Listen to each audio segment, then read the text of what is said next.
kredit dua harga lamun boga dua harga haram kita mana nu menangkeun heueuh ieu motor sabareuh 10 juta lamun cash lamun kredit 15 juta haram mutlak haram seluruh tah mah cak Kanjeng Nabi teu meunang dua harga tapi lamun nyana ngan sakadar cash bae ieu mah cash bae 10 juta teu meunang kredit atau kreditnya 15 juta teu jual cash masalah atau kredit jeung cash akur hargana pada 15 juta masalah itu kan babari sebenarnya manu hese ge ieu teu nuturkeun aturan agama gula pajar ngaharamkeun kredit bae rame kieu mah cenah haram kredit tangkorak sia meureunana ngajina sih di tukang sate bae goblok teu budak anta kayak ngaji di majelis abe karasa hareudangna nu di majelis ge kalaluar hareudang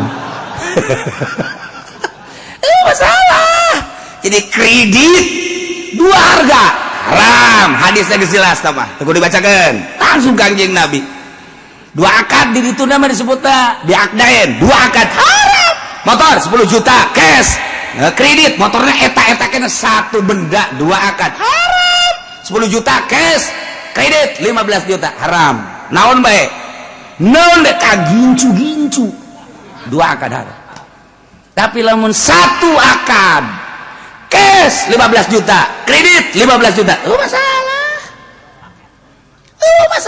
barangna eta keneh lamun kieu mah kula mah jualan motor ye jualanna dua rupa nu ieu mah nu di ieu nu di dieu ieu nu di kolom ieu kamar ieu mah kredit tak kabeh ka ditu ieu mah 15 juta kredit ieu mah nu ieu mah cash harga berbeda barang beda masalah tinggal nyaho doang murah Masya Allah karim ku bodoh-bodoh tingkas kuari kumaha lamun maling lawang masjid ai kamari mah baitul mal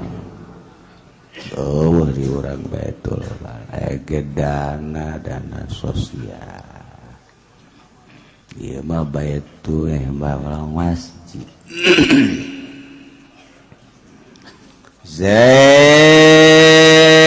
ngedeng bae di masjid ai baheula mah sabidug-bidugna sebloon-bloona baheula balik nganjang teh ka masjid jadi balik nganjang apel ka masjid heesna jadi subuh mah tetep hudang sanajan teu salat antara di masjid iku hari waktu jauh ke masjid budak aju masjid nagepan dikunci boro-boro rek sare urang gerek milu salat di dinya ditungguan rada penting teuing geus teu bisa jam 9 setengah 10 geus teu bisa salat isya di jero masjid jadi hampir cara di Mesir deui di Yordan hararese salat negara Islam tapi salat hese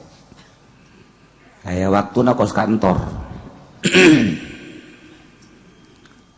kunaon bisa kitu lantaran loba kecurigaan di Timur Tengah nu mantak ditutup lantaran masjid dipakai kegiatan kumpulan politik entak tutup besi aya kegiatan di urang mah eueuh kegiatan politik di masjid paling ge besi maling loceng masjid kitu doang di urang dan mantep geus di masjid mah ulah aya naon ulah aya loceng bagus besi sieun di paling ulah aya beker bagus jam bagus ulah aya bebaskeun besi aya nunduk salat hajat salat tahajud ti peuting jelema liwat ndek salat atuh dibuka we cenah eta di usiana kuno mabok sugan we atuh nu mabok kebal-kebal manyana ge aya di masjid-masjid deui Iya pikiran orang sempit sehingga masjid ya dikunci. Aya naonan sih masjid. Nah, iya sempit jadi nurutan Wahabi. Aya ge Wahab. Syiah, Wahabi, Muhammadiyah dikaronci masjid. Urang mah ulah bebaskeun. Bebaskeun masjid teh. Ieu tatangga dik sarolat ge di masjid hese. Sepi jadi masjid teh. Ibaheula rame di masjid teh. Nu mandi, nu wudu, nu wiridan. Kuari mah keur mah masyarakat arbung ka masjid. Dikunci. Masjid teh dikunci. Masya Allah kan. Sakumaha kantor. Ulah nurutan Wahabi. Baheula mah di Jeddah Masjid Apung bebas jeung sabaraha bae ge. Barang ayeuna dikuasai pengurusan anak Wahabi mutlak atuh saya teu bisa. Urang kadija waktu salat di luar waktu salat teu bisa. Ditutup. Salat duha, asar teu bisa, maghrib teu bisa. Jadi eta mah masjid teh lain jang salat jang deuleueun. Jang deuleueun. Masjid mah wudi'a lis-shalah. Adapun kalau banu sare-sare briefing urang jadinya dilarang tidur di masjid ini kecuali bawa kasur. Gitu atuh. Tuh ya. Kan masjid deh besi penting rek tahajud jelema ka masjid. Nilai tahajud di imah jeung di masjid kan lain. Aya itikafan besir salat hajat. Besi batur nu liwat kemudian cat salat isya perjalanan kan nu istirahat karena musafir masjid nu Allah tinggal aya pengurus tapi atuh di dinya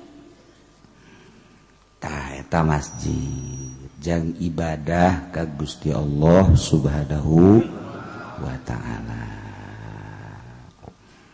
sabenerna mah kos kitu aja ku ari baloba kecurigaan dikunci. Tapi ieu mah Kiai teh ngaringkuk bae di masjid.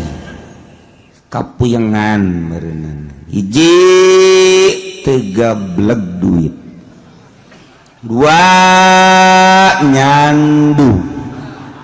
Tilu nu kolot marah bae. Kapuyengan cak nu kolot datang ka dengan mawa kanjut bahwa angges-anggesan lah cak jana weuh deui jualeun dula-dula aya lawang masjid dibuka ku jana engsel lah lalaudan beunang dipanggul dibawa kunyana ka tukang nyieun kusen maksudna dek dijual bawa dipaling ribut leungit lawang masjid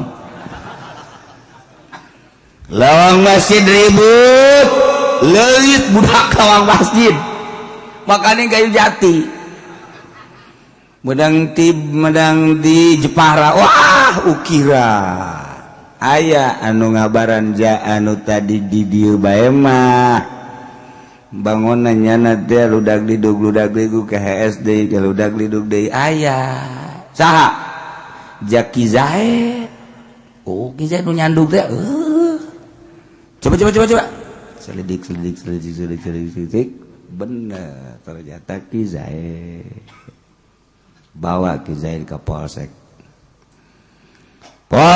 amankeun lantaran diserbu masyarakat akhirnya dibawa ke kejaksaan sidang begitu di sidang ternyata Ki Zaid bener maling lawang masjid tak kumaha Ki Zaid lamun maling lawang masjid apakah kudu dipotong leungeunna wal madhabu cekal madhab qat'uhu potong leungeun Ki Zaid bibabi masjidin ku gara-gara maling lawang masjid sewa dipalingin moal santai kumaha lamun maling kitu pangrari budak wari mah maling pangrari moal wari mah jahona jeleg imah bae meuli anggeus teh jauhan bangsa pangrari pangheret teh jauhan kuda-kuda moal nyahoeun moal we kajen kuku bahagia meuli anggeus kuari mah bae ngancak emak baheula beuh siang ke mah tasawah teh lain dipelakan ku pare naon mak pelak listrik manya ih ke pelak listrik teu harti keur mah baca listrik dipelak gorenganan sawah dijual rentul listrik engke mah jualan ge jualan imah siang ke mah ngahuleng memangnya jualan imah sebab baheula mah jualan teh kan dipanggul jadi rarasan teh berarti imah dipapanggul coba orenganan lain di Perumnas datang ka Krus kuari Masya Allah tah sia geus lamun di dinya hade irup lamun geus jelema jualan imah lamun geus tahu buleud nah ieu geus kuari tahu buleud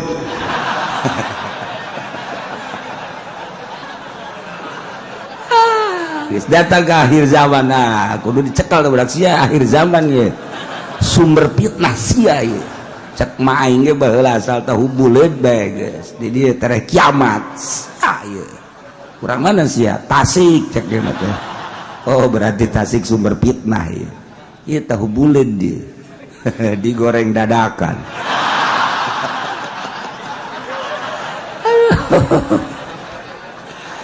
Bana maghrib mana ya sorat tahu dadakan teu beres itu. Aduh, aya bae.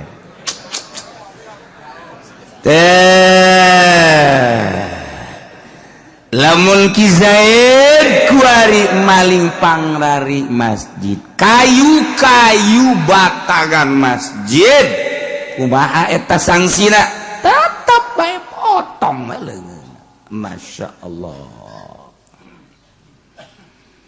la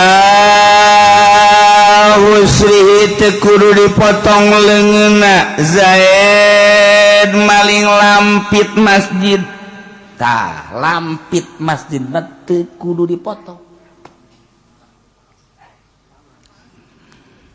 samak masjid lampit masjid sajadah masjid eta mun dipaling teu kudu dipotong wah cak pamalingan mantep ya lain hartina teu doraka tetep ngan mun maling eta teu kudu dipotong leungeun nah lantaran lamun lawang masjid mah kepentinganna jang masjid lamun pangrari masjid kayu-kayu masjid mah jang masjid tapi lamun lampit mah sajadah jang salat beda masjid mah bentuk bangunan khusus masjid sajadah mah jang kepentingan umum beda sajadah mah jang kepentingan umum artina kepentingan umum teh saha bae nu make silahkan kan saha bae sajadah dek lalaki dek awewe dek kolot dek budak didinya make sajadah sudaekna berarti lamun dipaling teh mah dipaling nyana ge meureun boga hak didinya sebab ieu lampit masjid bajang umum di antara masyarakat teh nu umum teh nyana berarti nyana teh boga hak dina lampit masjid jadi lamun dipaling teh teu kudu dipotong eta mah anggap aya hak nyana di dieu asana diparalingan ya. Lain nambahan lampit maling beda ya. Ari lawang masjid mah jang kepentingan masjid. Jak urang lawangan ge salat jadi bae. Lawangan ge salat jadi. Kayu masjid misalnya nusakna jere bebeng di hareup teh naon tadi luhur ieu kenteng dihandap lisbang. Gunana kan lisbang. Gunana lisbang lisbangan ge jadi bae bangunan. Tama pamantes pangria-ria. Aksesoris dong apa? Teka dipaling kuyana tah dipaling eta teh jang kepentingan masjid maksudna. Kepentingan masjid mah jang masjid beda. Ari jang masjid mah masjid tapi lamun lampit mah lampit sama eta mah bagianana urang umum. Tah nu mantep eta mah henteu kudu dipotong leungeunna. Termasuk lampu-lampu masjid anu dihurungkeun lampu teh ditenden di masjid kemudian sok dihurungkeun cacaangna jang masjid apa jang urang? Jang masjid masa bodoh aing mah dicaangan elos dari caangan elos. Jadi cacaang teh jang masjid apa jang urang? Tah ana jang urang berarti urang boga hak cacaang masjid. Dipaling atuh teu kudu.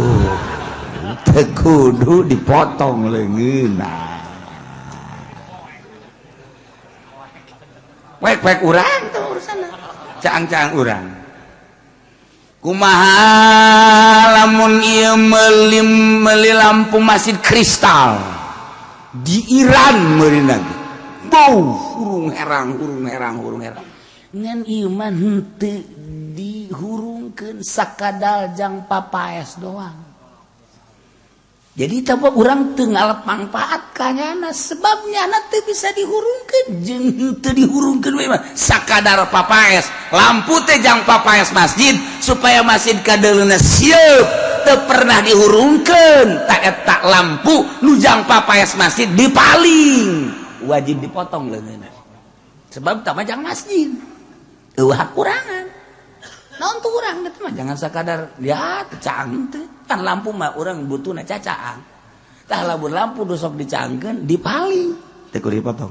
Lampu nu jang sakadar variasi doang di masjid jang masjid dipaling wajib potong. Tuh bedana kos gitu doang tah. Ya Allah. Mantap.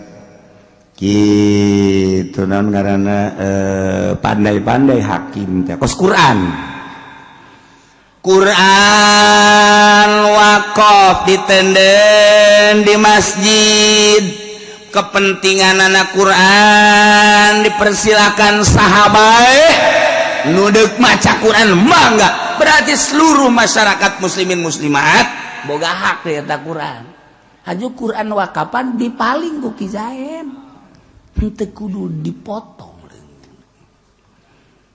Gitu macana aman lain aman wajib ganti ngan teu kudu dipotong wajib gak gantian ongkos tadi lampit masjid beunang sia kemana kan sia dijual wajib ganti ngan teu kudu dipotong ganti wajib ngan teu kudu dipotong lagi beda jeung lawang masjid dah potong lagi beda dosa kitu.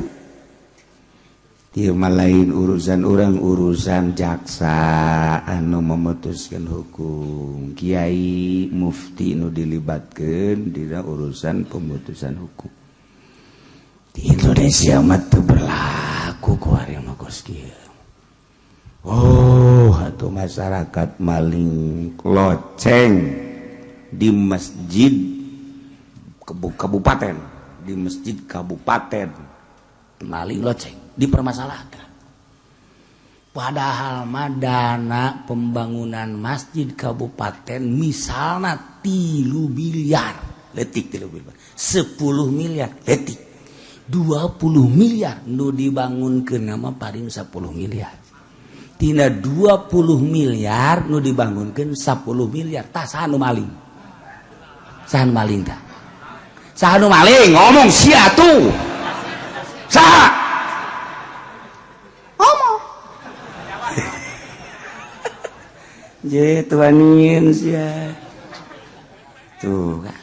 Masyarakat memaling loceng, mau babak belur. Huntu aya di tukang huntu.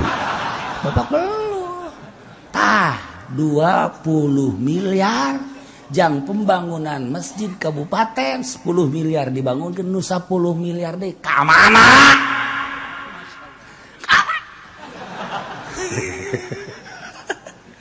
Arangsana masyarakat teu nyarah umurna.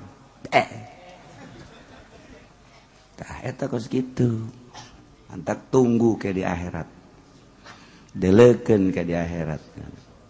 Terkait didinya sing gejebur dadah cek urang teh dadah sia aing panas dadah nyanda beluun jasa ka urang ye eta kuari urang bangun main-main hirup ngaler ngidul ngetan ngulat tiga sagedeung deui waktu urang geus loba jasa nu baralik ka ditu ka lembur aslina nu 50 tahun 60 tahun 70 tahun sarua tukang korupsi tukang maling antapkeun modar kege karasakeun ngerebek di neraka jahanam bareng jeung sia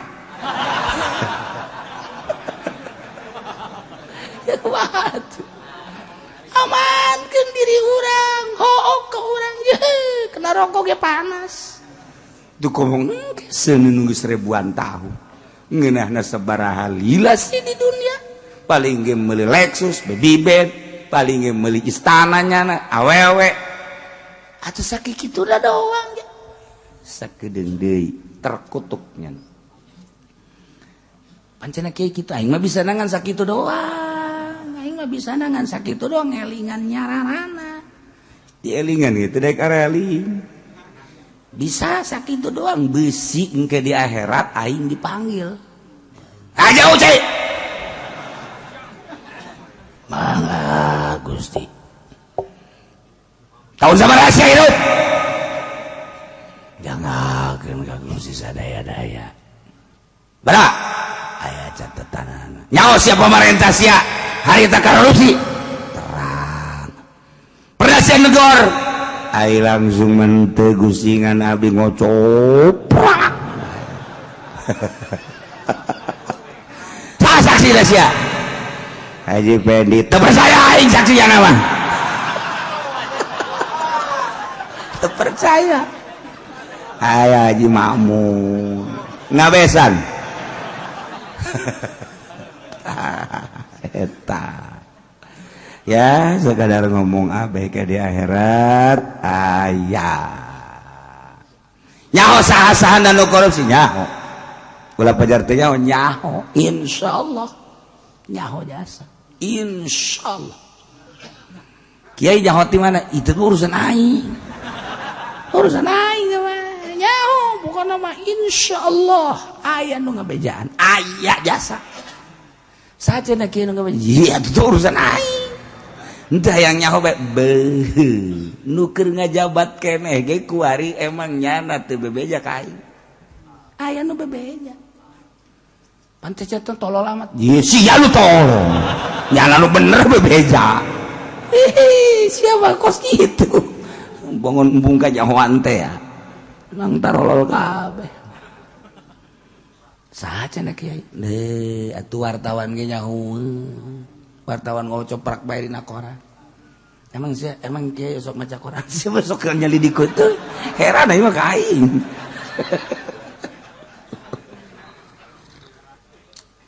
koran majalah jararah tuh komo nu laporan langsung mantan pejabat ge loba anu bebeja ka koran nu kuari ge kaji emang kuari loba ante loba mantan pejabat luhur tuh loba di dieu aya nu langsung ka dieu ngajina anu di mobil bae ya tuh jauh aja jarana bebeja kula ngajina di mobil bae cenah kiai kura bunga hiji jeung masyarakat je oplot budak adengin ku jana ngaji deui mah ngaji si kos kitu turun ngajinya hiji jeung masyarakat pejabat lainnya namanya sampah masyarakat geus turun ngaji tawadhu lah jadi minggu hareup moal ngaji hayang kan ngaraka los mah kabejaan doang ya urang gedena ganjaran kieu ngahiji aju hareuda ngelapa eta gede ganjaranna aing ngaji di luar bari ngarokok ngopi dah saya cerita gitu main jejal-jejal kena nyawa ka dieu coba teu teu maksud ja ieu mah majelis kajenting leutik ge mun diasupan asup bae dia kabehan asup bae ngan parae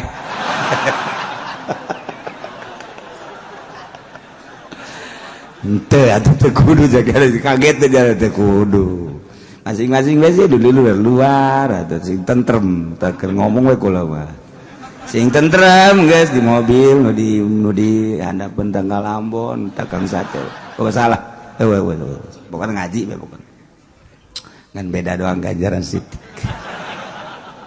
Nah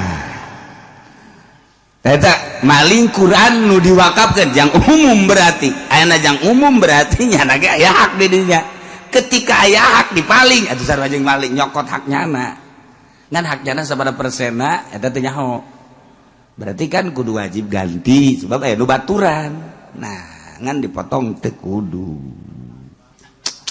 loba masalah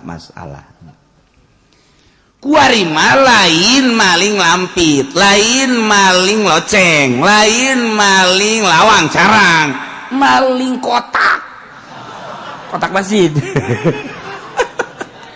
kotak masjid dipaling nyawa-nyawa air di tukangan masjid nunjol sekali dua kali tilu kali selidik horeng DKM berlaga pemalingan sial teh DKM anak kalana DKM na catetanana aya fisikna eueuh jeung moal digantian deui ku nyana teu masalah tinggal ke tanggung jawab di akhirat. Kedua aya deui nu mabok hayang meuli minuman eueuh palingeun aya kencreng masjid cokot tabang sekalian nyungsep nggak bakal nu jadi masalah wajib potong apa henteu sih eta duit kencreng masjid kan eta mah umum tah jang naon tasarrufna eta jang kepentingan masjid encan jadi wakaf sebab tah mah saman keneh nu geus jadi wakaf mah benda jadi eta mah kakarak ge harga duit saman jang kepentingan ngaropea masjid menang tadi dinya jang mere sakadar imam lain gaji mere kemudian jang muadzin menang muadzin mah digaji kok cenah imaman ai imam mah kapan wajib jana salat mah mun teu digaji teu salat burung jana khotib wajib teu sata digajina lantaran jana lagi kewajiban kos puasa mah puasa digaji ge budak leutik jadi gaji mah ceng puasanya kayak ku abah dibere duit sapoe 1.000 wow leutik teuing 1.000 mah nawarnya nan adu tawar teh kolot jadi puasa budak leutik mah wajar tamrinan kolot maca khutbah kudu digaji mah beuh tama maning dirantai diasupkeun ka sumur pareum cor beres ulah kena hirup deui maksudna ya Allah kos nikahkeun haram duit nikah gedaran haram tah eta berarti jelema anu endek ngalaksanakeun agama eta teh dipersulit haram duitna tapi lamun nyin administrasi nagara nikahna mah deuk hukum ge sabodo eta mah aya tah rada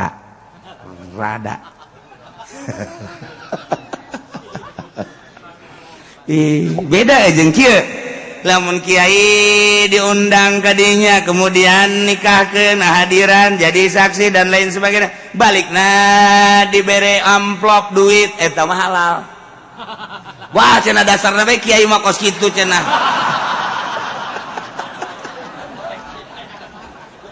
Kan ai kiai mah datang ka dinya teh deuk dibere deuk henteu masalah cenah mah. Eta mah bonganannya na mere.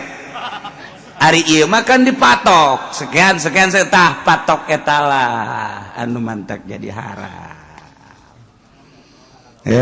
Berarti aya pengkondisian khusus lamun henteu nyana teu ditikahkeun eta haram. Namun ge malaku lama sakadar ngurusan negara doang tuh dek nikah mah mangga bae. Ieu can boga duit kula mah ieu tapi nikah bae hae geus ditikahkeun. Suratna mah ge bae gampang. Saya duit baik itu urusan ayah yang beres satu mangga itu beres satu masalah nikah mah terus masalah berarti terpisah antara nikah jeung administrasi masalah ada resek kos gitu seutak setik segulak segilek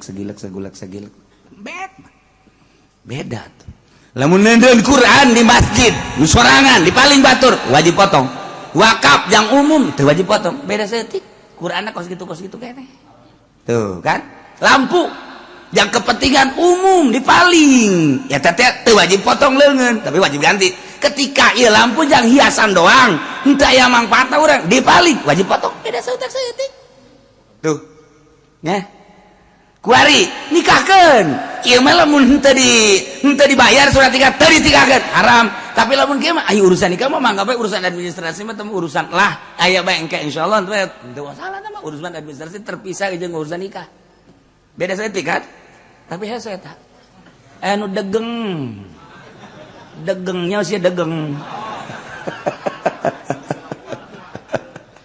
tuh beda Masya Allah karim sautak setik hokos kredit dua harga lamun boga dua harga haram kita mana nu ngameunangkeun eueuh ieu motor sabareuh 10 juta lamun cash lamun kredit 15 juta haram mutlak haram seluruh tah mah cak Kanjeng Nabi teu meunang dua harga tapi lamun nyana ngan sakadar cash bae ieu mah cash bae 10 juta teu meunang kredit atau kreditnya 15 juta teu ngajual cash masalah atau kredit jeung cash akur hargana pada 15 juta masalah itu kan babari sebenarnya manu hese ge ieu teu nuturkeun aturan agama gula pajar ngaharamkeun kredit bae rame kieu mah cenah haram kredit tangkorak sia meureunana ngajina sih di tukang sate bae goblok teu budak anta kayak ngaji di majelis abe karasa hareudangna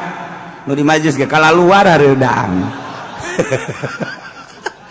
masalah jadi kredit dua harga haram hadisnya jelas mah teu dibacakeun langsung Kanjeng Nabi dua akad di ditu nama disebutna diakdain dua akad haram motor 10 juta cash kredit motornya eta kena satu benda dua akad haram 10 juta cash kredit 15 juta haram naon bae naon dek kagincu dua akad haram tapi lamun satu akad cash 15 juta kredit 15 juta masalah barangna eta keneh lamun kieu mah kula mah jualan motor ieu jualanna dua rupa nu ieu mah nu di ieu nu di dieu ieu nu di kolom ieu kamar ieu mah kredit kabeh ka ditu ieu mah 15 juta kredit ieu mah nu ieu mah cash harga berbeda barang beda masalah tinggal nyaho doang murah Masya Allah karim ku bodoh ting itu geus jauh kan ngaji geus jauh kan di baheula ge kos kitu ya Allah aya bae kiai ngredit diseungseurikeun tu can puguh salah kan kiai mah ngan lolobana memang salah naon sababna kan geus ngomong kula jeung properti geus ngomong urusan bank jeung leasing geus jauh bahkan urang bankna bae ge nu konsultasi ka imah sabaraha bank hayang dihalalkeun kukula ditanya heula kumaha. Ternyata haram. Jadi berarti kredit model ayeuna mah hampir 99,9,9,9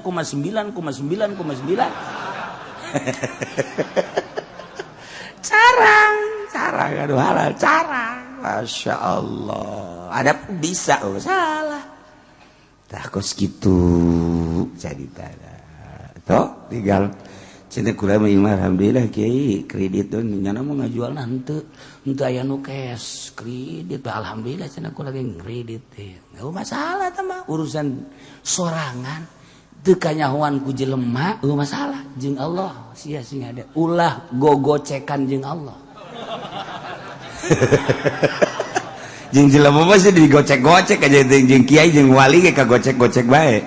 Jeung Allah moal bisa kagocek sia. Moal kajen kumaha ge ringsak sia. Asa ulah ngagocek Allah bae. Urang ku aripan loba ngagocek Allah. Jelema mah bangun tawado, jelema mah bangun kieu bae. Kosi eta. Gogocekan gara-gara kos gitu. Ulah hirup bahaya di mana bae Allah mah aya. Ulah sok ngabohongan Allah. Tinggal kitu doa. Mantak ilmu loba, ilmu gede, tapi bangun jang sorangan ge seuseut, enggak gocek-gocek Allah. Sebab naon? Sebab lamun urang teu gocek Allah hampang deuk nanaon ge. Mentak lamun dina Tanbihul Mugdarin dijelaskeun naon sababna urang teu daek salat ti peuting. Makanan, ucapan, mata, ceuli mungkin terganggu. Berat deuk salat tahajud. Tuh eta teh kos kitu gogocekan jeung Allah. Pajar tema Allah teu neuleukeun jeung teu nyaho. Sakit kituna. Cek sia de, ulah suka gocek Allah. Kos Maradona bae sih.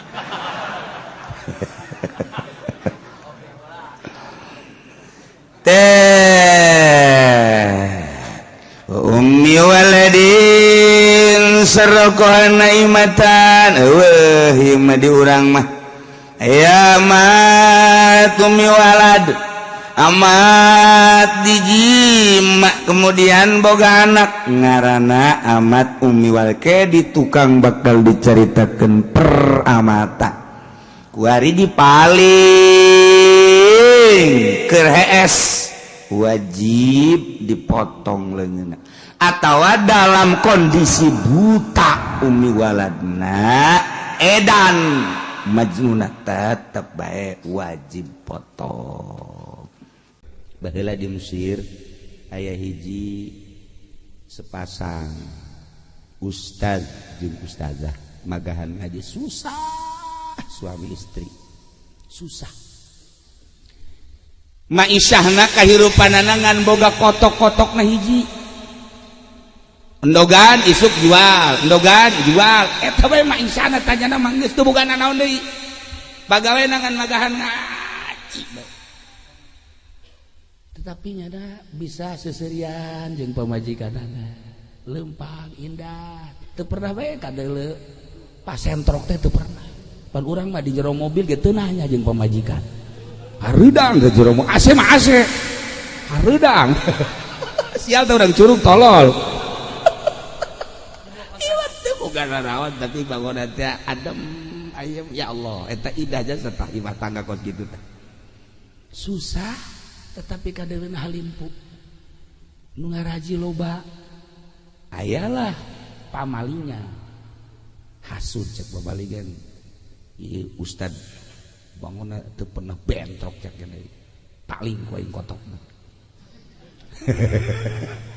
teh emang pamalingan mah kos kitu intip pas isya paling bawa isuk-isuk teh ngajual endog teh kan si kiai di deuleu bebeja eueuh cek pamajikanna ka kotokna ge eueuh kotokna eueuh boro-boro ngajual endog urang kotokna eueuh jangan ku salaki aja eueuh geus seserian kabeh ge atuh meureunnan kotok-kotok nu Allah dicokot-cokot nu Allah ku Allah atuh urang lagi atuh nu Allah ieu lang ge urang paeh ku Allah eulah ka cenah geus lah urang mah poe ieu ulah dalalahar ka lah ngeunaheun teh ngadenge kitunya asana tiis teh ka hate ngeunaheun moal aya di curug mah moal oh sim jeleger atuh aduh jianana jandela pepes hiji bae mah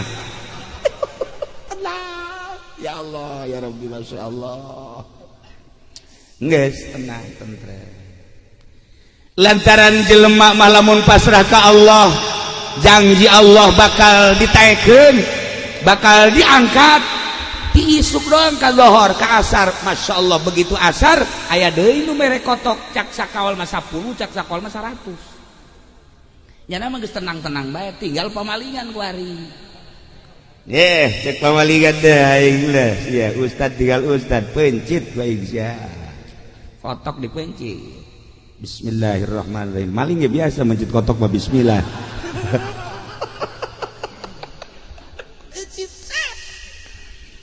nu anehna begitu kotok dipencit bulu-bulu kotok kabeungeut narempel jararadi kabeh jadi beungeut da ieu pinuh ku bulu masya Allah cabutan jadi deui harita kene cabutan jadi deui ka dokter dokter terus diberesa jadi deui terus ka dokter terus ka kokolot kayak cabutan jadi deui ka dukun jadi deui ramuan geus diinum geus jarah di eta jadi bae ayeuna kan nyana bingung ieu bulu kotok jadi bae sakene ayeuna nanya lah nyana ka Ba'dul Arifin mun ceuk urang wali ahli Allah datang nyana ka dinya Assalamualaikum Waalaikumsalam naon kula maling kotok kiai sia teh ya kiai dipaling maksudna jaga teh lah ulah halalin puting beta kiai ayo ieu barang dipencit di bulu kotok ka dieu ka beungeut geus ka dokter geus ka dukun geus ka nu bisa ramuan jadi deui nah ieu kumaha cenah kene istikharah si kiai teh ka Gusti ieu mah penyakit moal cager lamun lain didoakeun jore kudu dipalingna lamun nu malingna lamun nu dipaling ngadoakeun goreng cager lamun encan ngadoakeun goreng mah ieu terus datang ka pae mah cager masya Allah itu mah hiji sakitu bae geus geus atuh kitu mah ngutus jangan ngutus supaya ngomong jore kiai lain kiri lain boga kotok boga tapi kotok ka mana maling nyaon teh nu malingna atuh henteu kula lamun ngabejakeun nu maling mah isteu kudu henteu ieu mah kiai maksudna ieu aya geus nyaho makan kiai deuk kumaha tah deuk kumaha atuh doakeun bae doakeun supaya ku galede ulah sial kiai hese jasa cek hese jasa kiai masya Allah terus isuk datang deui ka ibuna Bu Haji jadi lain boga kotok boga cekeuna ieu ku hari anu maling cekeuna kotokna nyaon teh nu malingna eta urang dia sebenarnya urang mamandege kajian gerak Allah lain kitu bi aya geus kajauhan mah panu malingna bisa dipanggil bisa dinasehatan atau kurang bisa dicarekat ulah nyana nang Allah lempang nage nang Allah maling nage eta teh meunang gerak Allah atuh kumaha Allah bae ngagedean buluna lain cager anu diutus dicarekan goblok sia kamari mah teu paranjang kieu cagena ya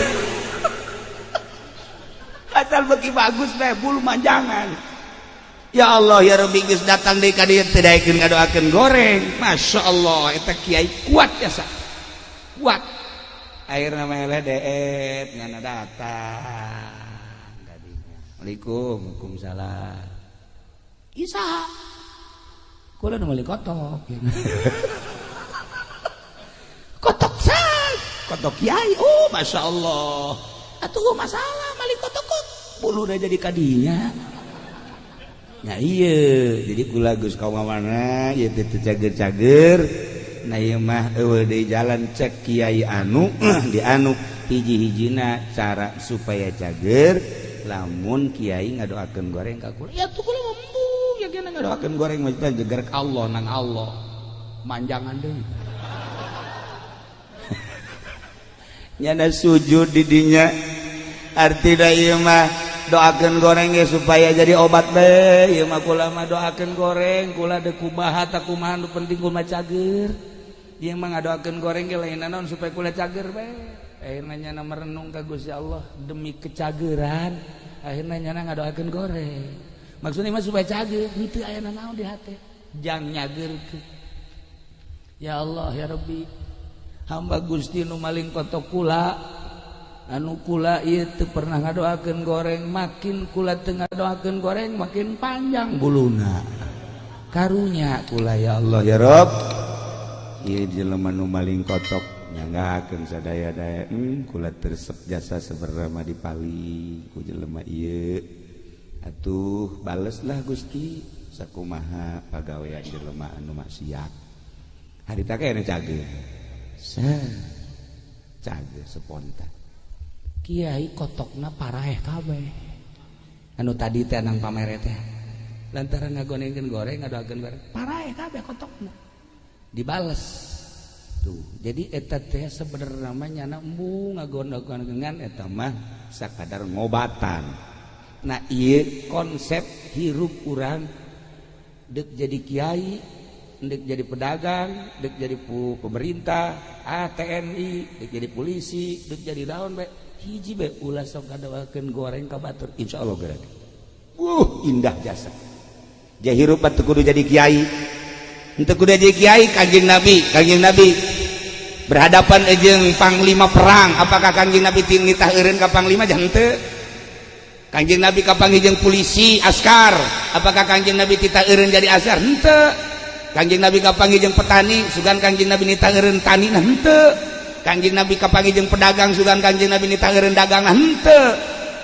ban kanjeng Nabi mah mangga kabeh nu penting takwa ka Gusti Allah sebab etalah bekal jang bahan balik ka lembur asli urang jadi polisi sing jadi polisi nu takwa sebab polisi ge bakal paeh urang jadi TNI sing jadi TNI nu takwa sebab bakal paeh urang jadi pedagang lah nu takwa sebab bakal paeh urang jadi kiai lah nu takwa sebab bakal paeh di kiai ge loba nu teu takwa kiai jadi itu di Lampung mah teh sarua KTP-na borong pondok eta sarua nah iyalah jadi urang kuari berusaha jadi jelema anu takwa ke Allah dengan posisi anu geus diatur ku Gusti Allah kula sok dongeng di zaman Tuan Syekh Abdul Qadir aya seorang tentara datang Waalaikumsalam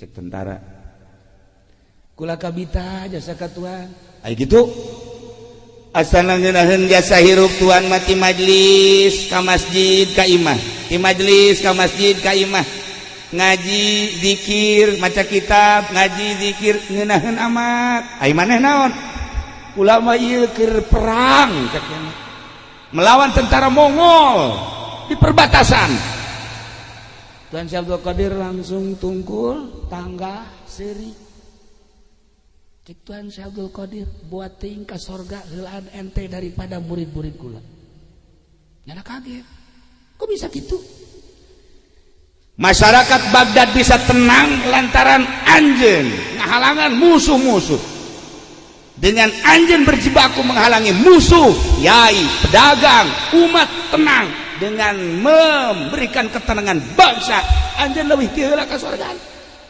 Tuan Syekh Abdul Qadir geus ulah eureun jadi polisina geus ulah eureun jadi tentarana nu penting tentarana lillahi taala neangan coba ge di Indonesia tentara nu lillahi taala coba neangan anu polisi anu tasawuf atuh aya loba henteu aya polisi nu tasawuf nama digeleng kahujanan kitu polisi tidur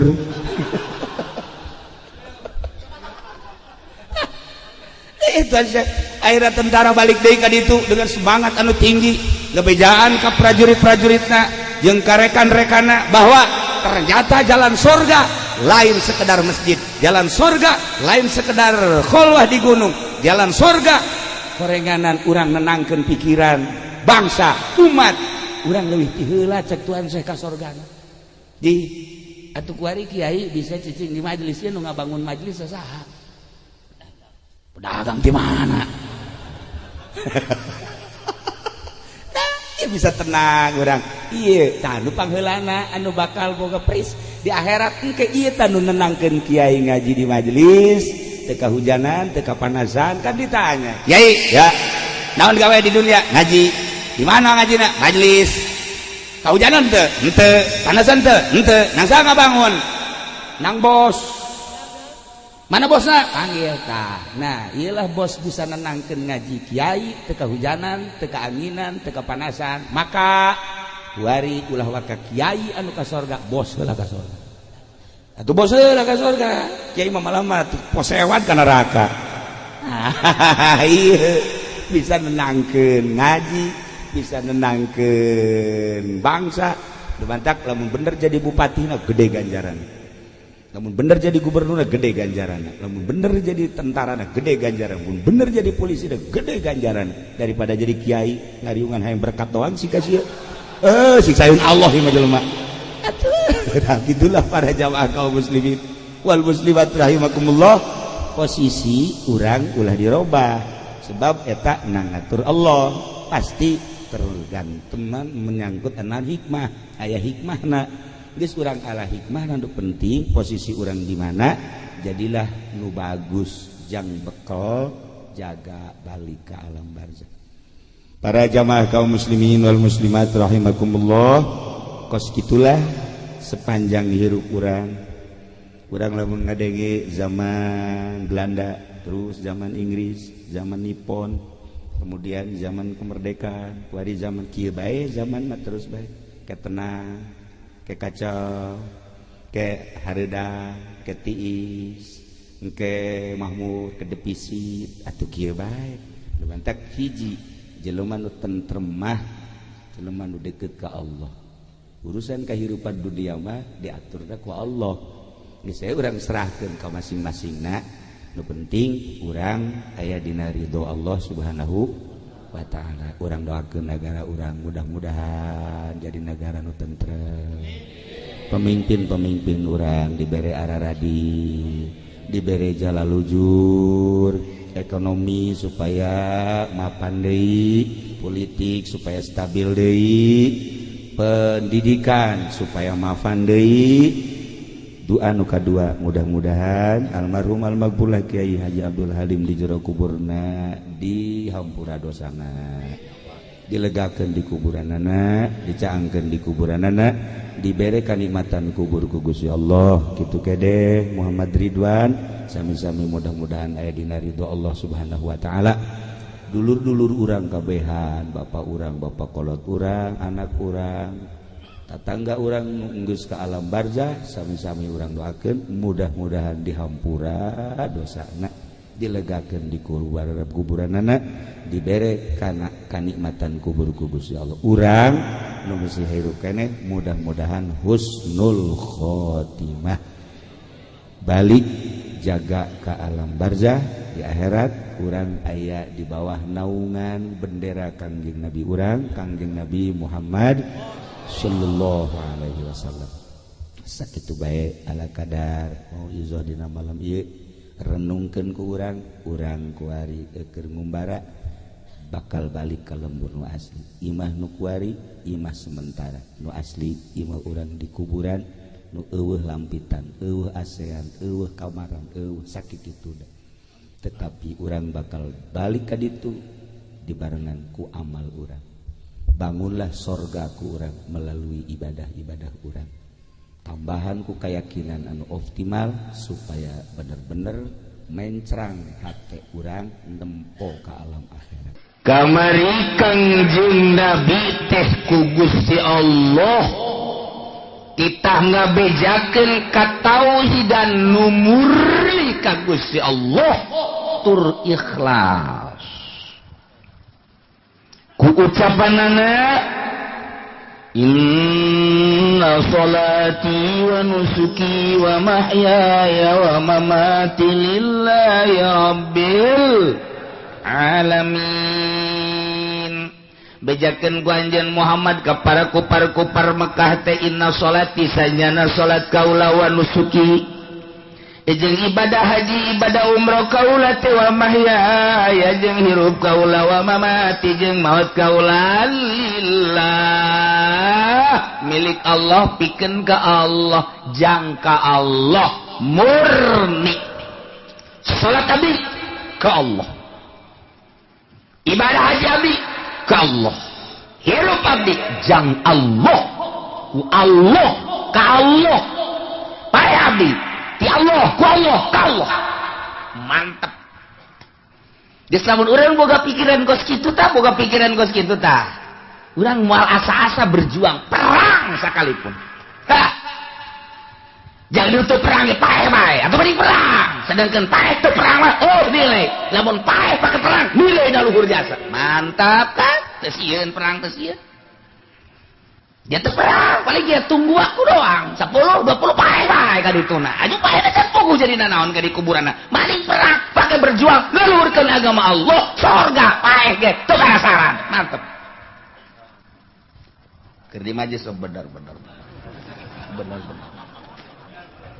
keluar betul bener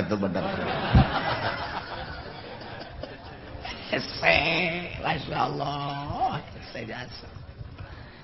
lawan dia nunggu halangan ke diri orang teh nafsu mata masih kena resep nelenu bahenol nerkom glamor ceri masih kena ngadenge suara nu merdu teh resep irung bener sengit-sengit teh resep kitu kene letah nu lazat nu geunah teh geunah ketika urang neuleuh bangunan mun hees di dinya eta hanya kos kitu bae dek datang ka iraha eta kikituan teh dek datang ka iraha kos kikituan teh hei para pemerintah wahai para pejabat ente ngagungkeun raja anu raja eta bakal pae ente nage bakal pae kunaon sumuhun daun bae ka raja kunaon ai ka raja dunia sumuhunan ai ka raja itu nu bako ente henteu sumuhunan bolon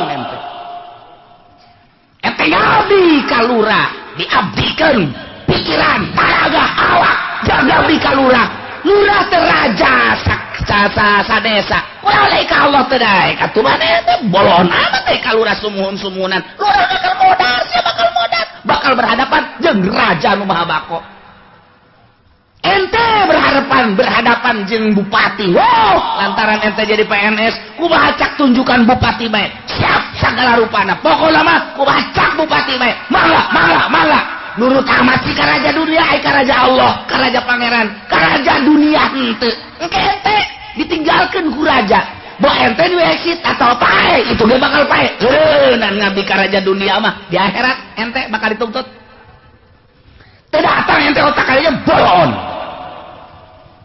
kualian kesumuhun-sumuhunan ka SBY wah kukumaha ge dibelaan ka jeung kukumaha nurut ke raja dunia aya masana sabaraha bulan deui geus san SBY ente ge sarua nu kamari ngabdi luar biasa paeh tengah jalan ai ka SBY ngabdi ai ka pangeran henteu engke bakal kapanggih jeung pangeran sia jehehe otak tah pasang ku sia wah di pabrik ka bos luar biasa ya siap bos ai ka Allah kurang henteu ngaboskeun bloon sia goblok sia waktu zuhur bos-bosan keneh bae sia waktu asar bos-bosan keneh bae cak Allah sagede-gede bakal berhadapan jeung aing dipagang sia ku aing Masya Allah tah eta lah anu mantap urang embung pae hayang jeung teu hayang jeung embung siap jeung teu siap pae mah pae bae matak sing hade sadar oi jaheuh nya aing ulah terlalu ngabdi teuing atuh kos ieu ge bakal ka Allah urang tuh iyalah inna sholati wa nusuki wa mahyaya wa mamati lillahi rabbil neng cek urang teh ya tak urus ya neuk ka mana kakak ngaji neuk ka Allah ka tukang uduk ulah loba omong pokona mah ieu mah ngaji bae heula datang ka ditu mah kumangke bae ieu tah eta teh ninggalkeun dunia ngadengekeun urayan-urayan Al-Qur'an aing paeh gitu penasaran aing. Ye, cek pamajikan emang dek paeh teh naon? Misalna ieu mah. Salah paeh keur kaji mah geus ridho. Aduh, Kak, ulah ajuhan teman-teman gitu, Kak. Aing mah geus dikaloheun bae. Oh, inna sholati sayyidina salat wa nusuki ibadah. Haji kula, umrah kula, ngaji kula, segala ibadah-ibadah lillah ka Allah. Bejakeun Muhammad Allah hiji. Ikhlas la syarikalah. Oh, duana. Oh, nu hiji. Oh, nu barengan gitu. Oh, anu barengan. Oh, nu nyekutuan. Hiji Allah mah la syarikalah. Hiji. Wa bidzalika umirtu. Titah, kitulah ku Gusti Allah dititahna. Kalau salat, puasa, zakat, haji, kabeh titah dikallohkeun. Hirup paeh ka Allah. Wa ana minal muslimin. Geuslah Kangjeng Nabi nyarita kitu di hadapan para kupar-kupar. Cak kupar kumaha? Cak kupar teh ngomongna ka Kangjeng Nabi, "Mad, ka dieu mad." Ade. Aing ngadengekeun sia puyeng aing mah. Puyeng geus bae lah maning sadar mad ulah aju ngaco gitu. Irji ya Muhammad ila dinina wa'bud alihatana watruk ma anta alaihi wa nahnu natakaffalu laka bi kulli tabatin tatawaqqa fi dunyaka wa akhiratika. Man, irji ya Muhammad ila dinina maning balik ke agama kurang kabehan ieu, agama nenek moyang. Ayo balik. Wa'bud alihatan urang ngibadahan pangeran urang bae. Watruk ma anta alaihi tinggalkeun. Keyakinan lu kumaneh keur ditetepan wa nahnu takaffalu laka aing kami kabehan siap nanggung kumaha hayang anjeun ente hayang naon man hayang naon hayu bae hayang wanita nu mana pilih hayang jabatan nu mana hayu dibere we hayang kakayaan hayang naon hayu ku aing ditanggung geus pokona tanggung jawab baliklah hayu ka agama kami eta Kangjeng Nabi sakitu poharana inna sholati wa nusuki wa mahyaya wa mamati lillahi rabbil alamin. Endahan pajar nu edan balik bemat balik agama ka urang ayo tinggalkeun diri eta agama kos gitulah nyembah kana teu kadeuleu mah hesek ieu patung urang gede manap ti pohara Kangjeng Nabi teh ngajak ka kupar-kuparna seperti gitu. Contoh jang urang ketika urang di lembur dakwah ke masyarakat anu nurut alhamdulillah ulah asa nurut ka urang ku Allah lamun asa menang urang cilaka Allah.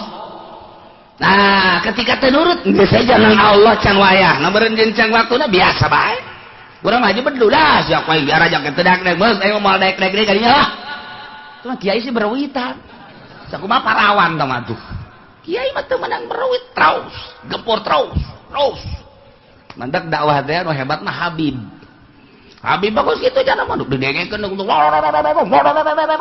beres didengekeun sabodo Habib teh dakwahna ke dakwah deui nya mah sabodo nya geus pokona mah ai kitu-kitu teuing deui hese ngajak teh terus lalaunan daekeun jeung teu daekeun lain urusan urang urusan nyana nu Allah mantau tergantung keikhlasan urang mantap kudu boga kekuatan Nabi artina kekuatan Nabi teh lain kekuatan naon anti dunia Nabi mah kuat urang geus datang ka mana nurutan Kangjeng Nabi mun teu dibere kekuatan Kangjeng Nabi moal kuat kajen kumaha ge urang hudang ti peuting teh dibere kekuatan Nabi teh lamun urang dibere kekuatan tetangga urang atuh hees bae sarua aing jeung tetangga molor aing molor sarua tetangga nonton bola aing nonton bola eta mah kekuatan tetangga jawaran make gelang bahar teh anu balak genep nanyang hel bae teu beres sama kekuatan jurig urang kekuatan Kangjeng Nabi mantap make silsilah lah urang ka guru minta kekuatan faed guru ka guruna langsung ka Kangjeng Nabi geus lamun urang mantep dibere ketika geus dibere kekuatan Nabi Masya Allah anu dideuleuh hiji Allah mantep jasa eta ngadengekeun mah mantep jasa balik ceramah urang bere duit mantep jasa bener pod mantep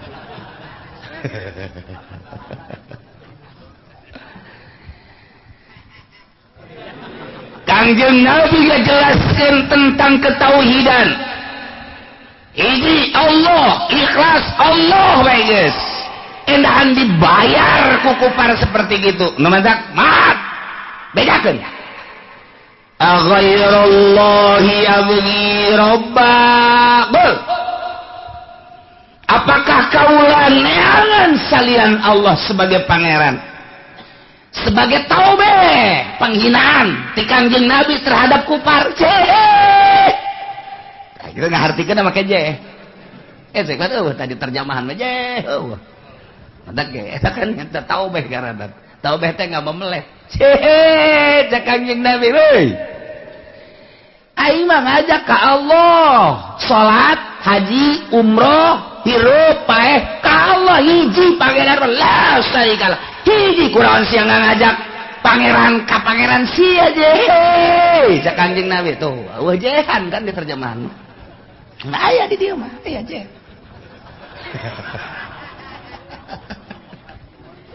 Menang dina ilmu bilaga. Taubeh jadi hamzahna eta teh hamzah lil inkar lit taubeh ngaranna. Kul a goirul ta eta hese ta. Kul a goirul a ta hamzah. Kul bejakeun Muhammad kitu ka kufar Mekah je bolon sia. Oh bolonan kan diterjemah mah. Ieu mah aya di dieu mah.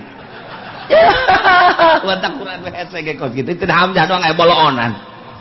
Je bolon emang aing bakal liangan pangeran salian ti Allah. Hihi blot ya moal aing mah. Tadi geus dibedakeun inna sholati wa nusuki wa mahyaya wa mamati lillahi rabbil alamin. Hayu sia nyitahan balik ka agama sia ka pangeran mode sia ting bating bolon. Eta hamzah aya bolonan tah. Ngahinakeun maksudna. Mal kapan ieu terjemahan mah. Mantap orang maca Quran terjemahan doang mandeg sakitu doang. Ceramahkeun ka batur sakituna bae. Cak anu ngadengekeun jaing ngarti kos kitu mah. Aing osok maca. Hese tah aya jehan. Urang ngaji make bilaga mah geuraeun. Je siaga gajah ka aing. Cek Kangjeng Nabi ti Allah bejakeun bae tuh. Je belon awet sia make kudu ngajak-ngajak ke pangerannya na. Emang nah aing kudu neangan pangeran salian Allah. Teu bisa kitu bejakeun sedengkeun wa huwa rabbul kulli syai. Pan Allah mah anu nyieun, anu mangeranan, nu milik wae perkara manya aing kudu neangan pangeran sarua jeung pangeran sia. Blon. Itu teh cek urang Arab mah apa itu blon? Blon eta ahmak. Ahmak eta ngaranna blon. Jadi henteu pada tempatna ngaranna ahmak. Imam Ghazali ngajelaskeun lamun aya tai kebo haju di tai kebo jadilah tangkal kacang. Tapan halal tak kacang mah tah jadi di tai kebo kan urang ngomong, "Je, kacang sabagus-bagus kudu jadi di tai kebo, tolol sia kacang." Urang gitu kan? Tolol teh kacang. Ji atuh kudu jadi di dinya blon sia. Mun di teh kebo kayaknya di hareupeun imah bae atuh. Ngeunaheun ngalana deui. Eta ngaranna ahmak tah.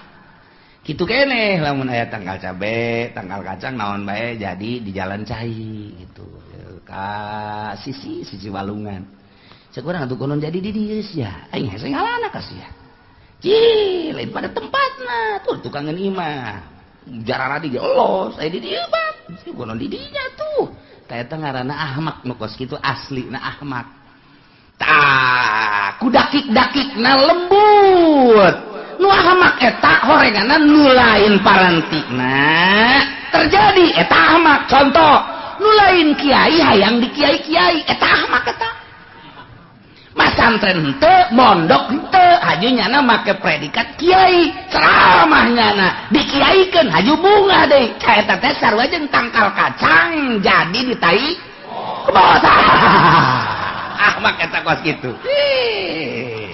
Ajawan ku Imam Ghazali, masyaallah. Mantap kuari loba kiai teh kebo. Ya kos kitu eta. Bisa tuh Ghazali, masyaallah. Ahmak eta bloon eta kos kitu. Lain ahli politik berpolitik kiai puguh sakola SD na ge teu tamat. Teu tamat, jadi di pasantren salap, ngajina riyad, takrib, batul muin, hadis, geus bae atuh mah urusannya bae kuari kampanye hedo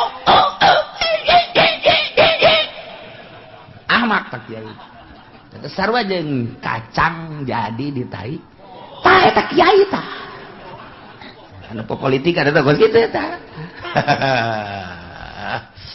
jadi bagus jadi geus ngomong ku arah jasa eta ahmak loba eta aya jelema bos kemana bos sana bos kemana bos buku lain bos di bos bunga eta ahmak eta bloon eta bunga nyana di bos irung muka padahal lain bos lain naon bunga dibere julukan bos padahal lain bos ahmak eta kos kitu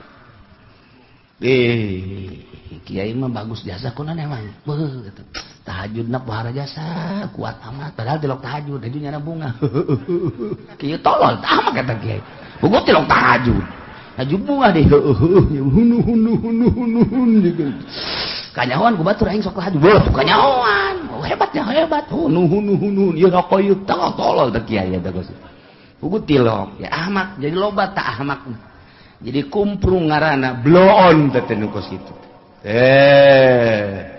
amun Imam Syafi'i mah ngabahas ahmak teh kudu disesuaikeun kiai ndek butuh hukum cek Imam Syafi'i kudu lupas artinya lupas teh dedeg pangadegna supaya bener-bener wajah kekiaiana supaya nampak make jubah make sorban make udang-udang lantaran ieu supaya didengekeun hukum eta Imam Syafi'i teh kos kitu ulah make kaos cangklek ketika ada putus hukum nyana make kaos cangklek ka dieu teh kopeh mengklek ka dieu beureum cara Ki Ahmad didengekeun ge moal kan ku jelema ta eta teh kudu akul cek Imam Syafi'i Kudel bin Iyad teh kapan Kudel bin Iyad manggih nu toab babatur bapan ngurilingna ka kenca ieu bakal katuhu ieu bakal katuh je cek Kudel ieu kudu kakatuh di mana ngajina ieu atau tabrakan kan jeung jelema batur ka dieu nyana ka dieu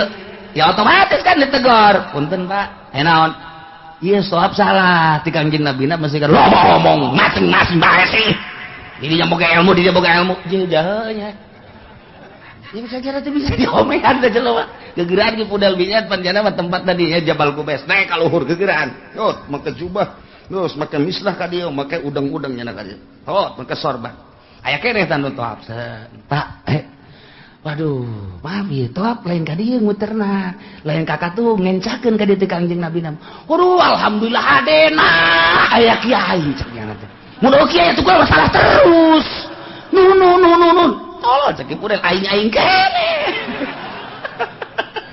kan mata Ki Pudoli lamun ceramah make jubah gede dibayar lamun make kaos teh dibayar aduh masyaallah tah eta Imam Syafi'i ge nerangkeun seperti kitu jadi kudu aya makom-makomna ulah kosu kumprung masyaallah karim ya Allah pas jasa eta nah cek Gusti Allah bejakeun mah kitu make endeu kudu neangan pangeran Nusin moal aing mah tetep Allah sementara sedangkan Allah mah Rabbul kulli syai ولا تكسب كل نفس إلا عليها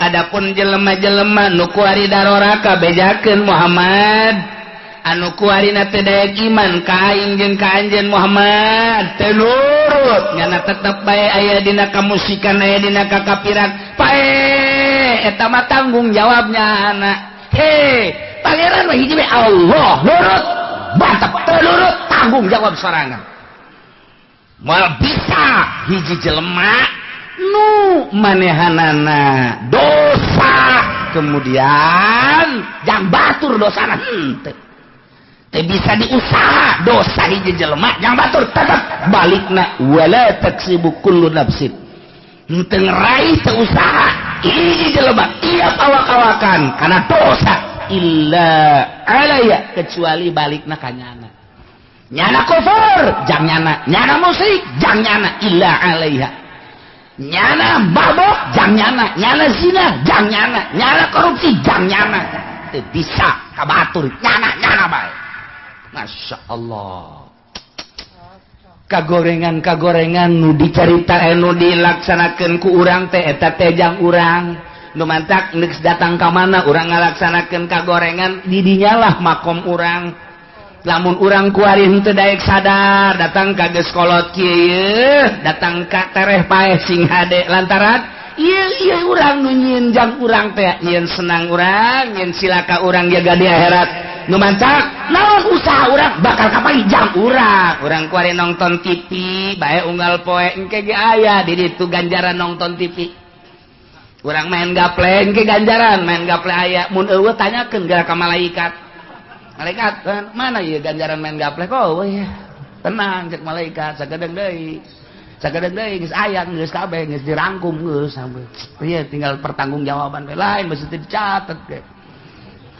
Ngudah kotok aya tenang.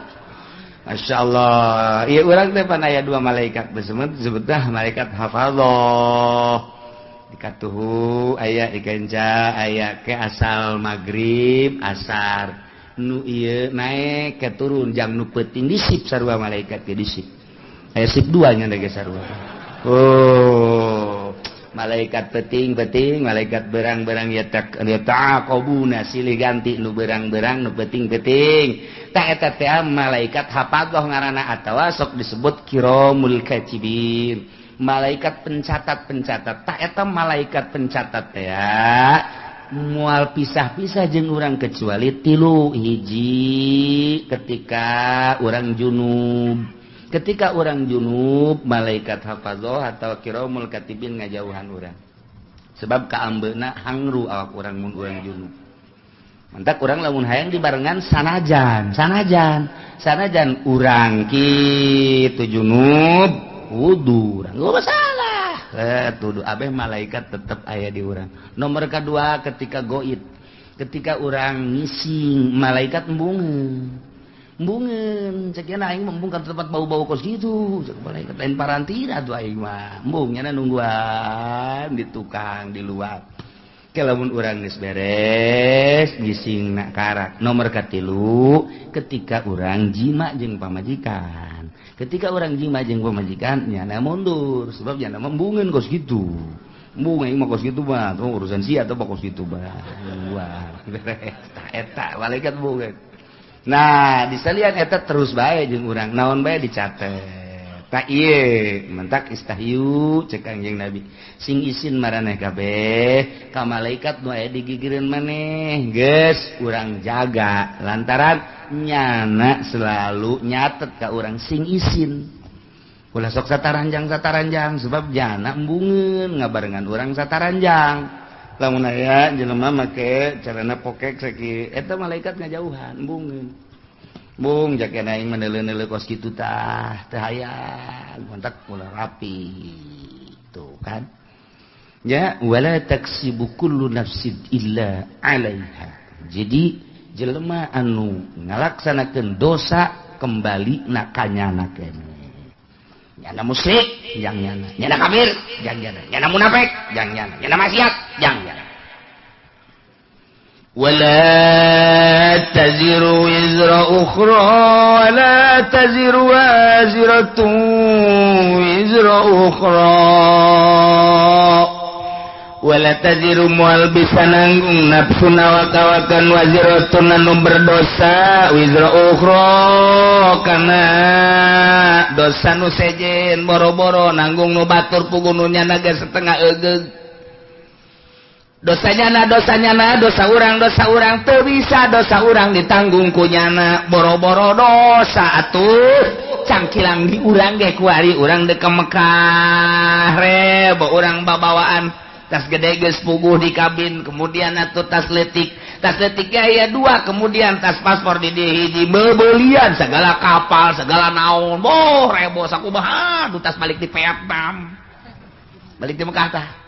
Itu babawaan nu katuhu aya nu kenca aya nu digantungkeun di dieu aya boro-boro endek ngabantuan nu sejen puguh nu nyana ge teu kabawa tak ieu keur carita babawaan di dunia teu bisa atawa aya jelema manggul geus sakintal nu urang sakintal deui pang manggulkeun deuk kumaha manggulna pugu aing ge sakintal teu kabawa kabeh sakana ieu aya kana ditunda sia yang dipangmawakeun teu bisa. Ta eta keur carita babawaan bae kos kitu. Nah ieu di akhirat dosa urang ku urang, dosa batur ku batur teu bisa. Dosa batur ditemblekeun ka urang, dosa urang ditemblekeun ka batur teu bisa. Wala taziru teu bisa nanggung awak-awakan nu berdosa. Nanggung kana dosa nu sejen teu bisa. Kusorangan da eta mah. Masyaallah, malah mah kahadean urang anu bakal diserot ka batur ketika urang ngalaksanakeun zalim. Urang puasa, urang salat, urang zakat, urang haji, tetapi ternyata urang pernah ngazolim batur. Nah, yang ke di akhirat di sidang. Begitu di sidang teh salat urang bagus, zakat urang bagus, segala rupa urang bagus, jol bae jelema anu dizolim ku urang teh neluh misalna urang, nampiling misalna urang, najong misalna urang, ngomong atawa urang nyaga caprak dari pun batur datang ke batur teu ngeunaheun atawa modal pamarentah jelema ieu boga bangunan di dieu kemudian atuh ieu teh kena planning pemerintah tanpa diganti gaet bae pemerintah zalim ngaranna eta kan zalim nu kitu ngaranna kata orang boga taneuh kemudian dicokot ku batur ta ieu tah zalim ngaranna urang mah puasa urang na salat urang na zakat tapi aya taneuh batur dicokot ku urang sia sing hade di akhirat timbang begitu ditimbang bagus jol aya jelema malaikat ya kumaha eta amalna bagus alhamdulillah bagus ieu tinggal ka sorga bae deuleu buku nu hijina periksa nah aya we catatan zalim oh bener taneuh abdi direbut ku nyana ieu hak abdi wawarisan ti abah kemudian ku nyana bae dicokot abdi geus merengek-rengek abdi boga anak boga incu abdi teh hayang ngajual demi untuk kelangsungan kehidupan anak pamajikan jeung incu abdi tapi dikuasai ku nyana zalim perhitungkeun malaikat perhitungkeun di dunia abdi teu bisa memperhitungkeun lantaran nyana gagah jasa teu beunang calana golok geus aya di bibir abdi jawara nyana mah kuari jajawalan hesap pokona mah tanah abdi ayo hitung ini kumaha tuh perhitungkeun kumaha miskin ayo kumaha waduh ieu mah kadzaliman ieu nah geus kieu kudu kumaha tuh ya kahadeannya nah kadiekeun salat kakak cokot ku adi haji kakak dicokot ku adi jazolim kanu teh saektar makan impan kali 5 juta kan semeterna beuh luar biasa di mana 5 juta lah ngomong lah 5 juta baheulana tuh kan dicokotan kabeh tinggal kakana bae atuh beak ieu mah beak itu kabeh bahkan cek malaikat kabeh ieu kahadean geus dibikeun ka dieu masih kurang keneh nah lamun kurang keneh kos kitu kagorengan abdi teu beuleukeun ka nyana kabagusan gajaran kakak cokot ka adi yeuh kagorengan adi lantaran kurang kene ieu bae ya naon kitu ngaranna dosa-dosa adi lah bekeun ka nyana geur mah dicokot ka adeanana diteumleuhan ku dosa muflis ngaranna cek Kangjeng Nabi manil muflis nu muflis mah engke nu datang di akhirat ganjaranana dibikeun ka nu ngazolim dah naon kitu era dosa nu zalim dibikeun ka nyana yes tinggal nyana nu ka neraka tinggal ieu bae ngeunaheun si adina ai surat dadah kakak sorga tinggal kakana bae geljeng ka neraka tah eta mun carita jeung kakak carita jeung tatangga carita jeung dulur mantap ngeunaheun urang mah lamun kos kitu aya nu dicokot ku batur asal bisa mawana bae di akhirat sia ku aing geus beres nu urang tetep nu urang boga motor jalaina ngeridit ieu mah aing meuli asli jasa cokot ku batur tinggal urang mah hak bae laporan ka polisi engkena bakalna waduh leungit embe kudu bayar ku sapi mah bakalna polisi di Indonesia mah kos kitu leungit embe urang bayar ku sapi malah geus aing ngomong ka kiai bae geus ka kiai ge atuh sepira kiai lah nyaho manjur nyaho teu doana geus beres geus bae itu nenangkeun pikiran bae geus dah geus sama kuang ge bae di akhirat nah engke di akhirat timbang malaikat poswan saya mana poswan saya hilang jam 3 tidak ada Emang jam 3, jam 2 mah main bola keneh kula neuleuh. Si emang nonton main bola. Jam 3. Beureun pamalingana milu jeung kula main bola eta tah. Kajen kumaha ge milu nonton. Ya, pasan hendak lompat ke mana? Ayat catatanana di mana? Berdasarkan laporan malaikat kiramul katibin, malaikat hafadzah nu malingna ieu. Ayat catatanana malam anu tanggal sekian tah ieu tah laporanana. Moh eta kan nyelesaikeun hiji ge angel. Lantaran nu dipaling nu dipaling motorna, nu dipaling mobilna, anu dipaling taneuhna. Anu dianiaya ternyata hiji bae ge angel. Da seurang narangtung, mata poe ngan sadeupa sakieu. Masya Allah, neuk teu kebal kumaha. Lila jasa. Urang geus kakejet teh gegeraan. Maksudna deuk ka neraka lah, pokona nu penting ieu gegeraan. Buku ka neraka leuwih panas. Tah, ayo gerak telet. Hiji jelema bae ge pohara jasa. Nah ieu, mane maling motor? Ya geus teu bisa ngahelak deui jauh sungut mah teu ngomong. Nu ngomong leungeun al yauma nakhtimu ala afwahihim wa tukallimuna aydihim wa tashhadu arjuluhum bima kanu sibun leungeun ngomong. Saya yang bawa kunci T-nya. Ngomong tah ieu curug. Saya yang motrek-motrek. Aduh geus deui aku cak suku kula nu leumpakna. Aduh. Aja cak babaturan kula nu ngadorongna atuh geus. Ieu mah teu ngomong, lamun sungut ngomong moal anggeus-anggeus. Rame atuh jeung malaikat. Disalah-salahkeun malaikat. Mentak dikunci sungut plak beres. Teu ngomong al yauma nakhtimu ala afwahihim wa tukallimuna aydihim nu ngomong leungeun. Arjuhum suku. Wabeh bima kanu yaksibu naon nu kunyana dipigawe ngomong kabeh. Ya Allah.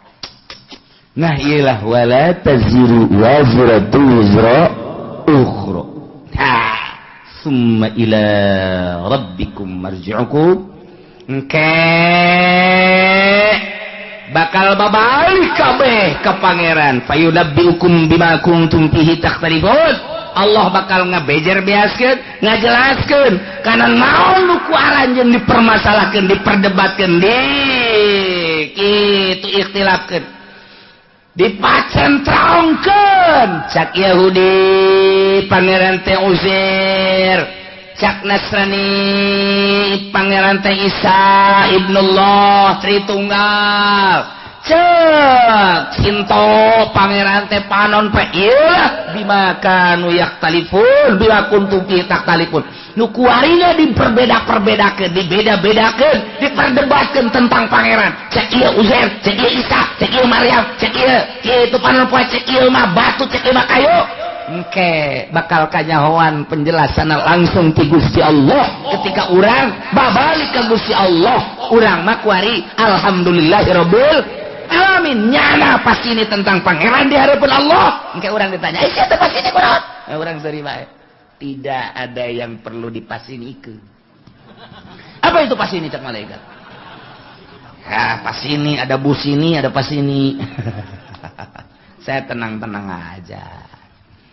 Kula mah cak malaikat, "Kon teu pasini henteu." Kula mah aslina kula mah marji'ukum fayunabbiukum bima kuntum fihi takhtalifun. Abdi mah memang geus ka Allah. Oh. Tuh, nu pasini mah anu mangeranan ka Uzair ibnullah, nu mangeranan ka Isa ruhullah, nu mangeranan ka Maryam anak Allah, anak Allah ini ta Allah. Anu mangeranan ka panon poe, anu mangeranan ka batu, ka kayu, ka makhluk. Tah eta anu bakal dibejakeun ku Gusti Allah, nu dipasinikeun. Salah eta teh nu asli mah Allahu akbar. Allah alladzi khalaqas samawati wal abdi mangeranan ka Allah. Oh, tenang urang. Mata kurang neuleuh nu pasini engke di akhirat teh urang mah tenang we, kalem. Pak Ji. Mana? Si Rudin ke mah tenang amat. Tenang. Kolot-kolot tenang. Dek naon tuh di pasinikeun? Itu aturkeun pasini. Kula menungguan lawang sorga dibuka. Wah, aki-aki sombong sia. Tuh kuari mah sombong ge wayahna cek kieu. Senang kuari mah sombong ge cek kieu. Jadi si mah aki-aki anu sok ai jumahna isuk-isuk teh gawe si maki. Gawe naon teh mangka Allah, pangeran Allah, kuari nu bogana Allah, anu ngetaratur segala rupa Allah. Ye sagedeung deui ieu mah deuk bawa ka sorga ku Allah. Aduh aing hanjaka teu kosia bae ki. Ye, kuari si hanjaka.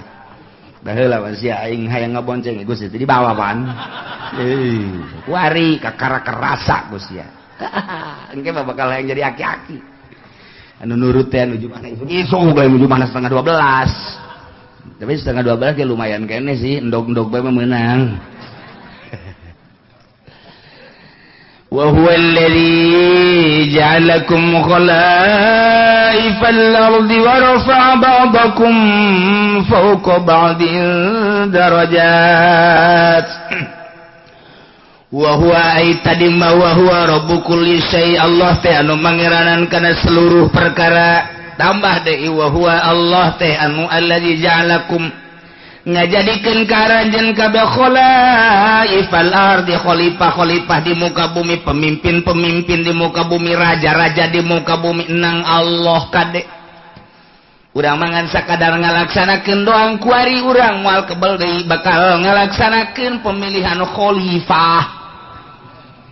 khalifah tenang Allah geus aya catatanana ti Gusti Allah mentak bahasa nage Kangjeng Nabi Daud ya Daud inna ja'alnakum khalifah hei Daud kaulah ngajadikeun ka anjeun teh sebagai khalifah pemimpin dunia pemimpin negara jadi sarua alladzi ja'alakum khalaifal ard Allah teh nu ngajadikeun khalifah nu mantak tergantung kumaha Allah bae negara nek dikacrutkeun nek dicilakakeun Allah mimpin ka eta negara nyadiakeun pemimpinna anu zalim Allah nek gabereskeun eta negara statistikna misalna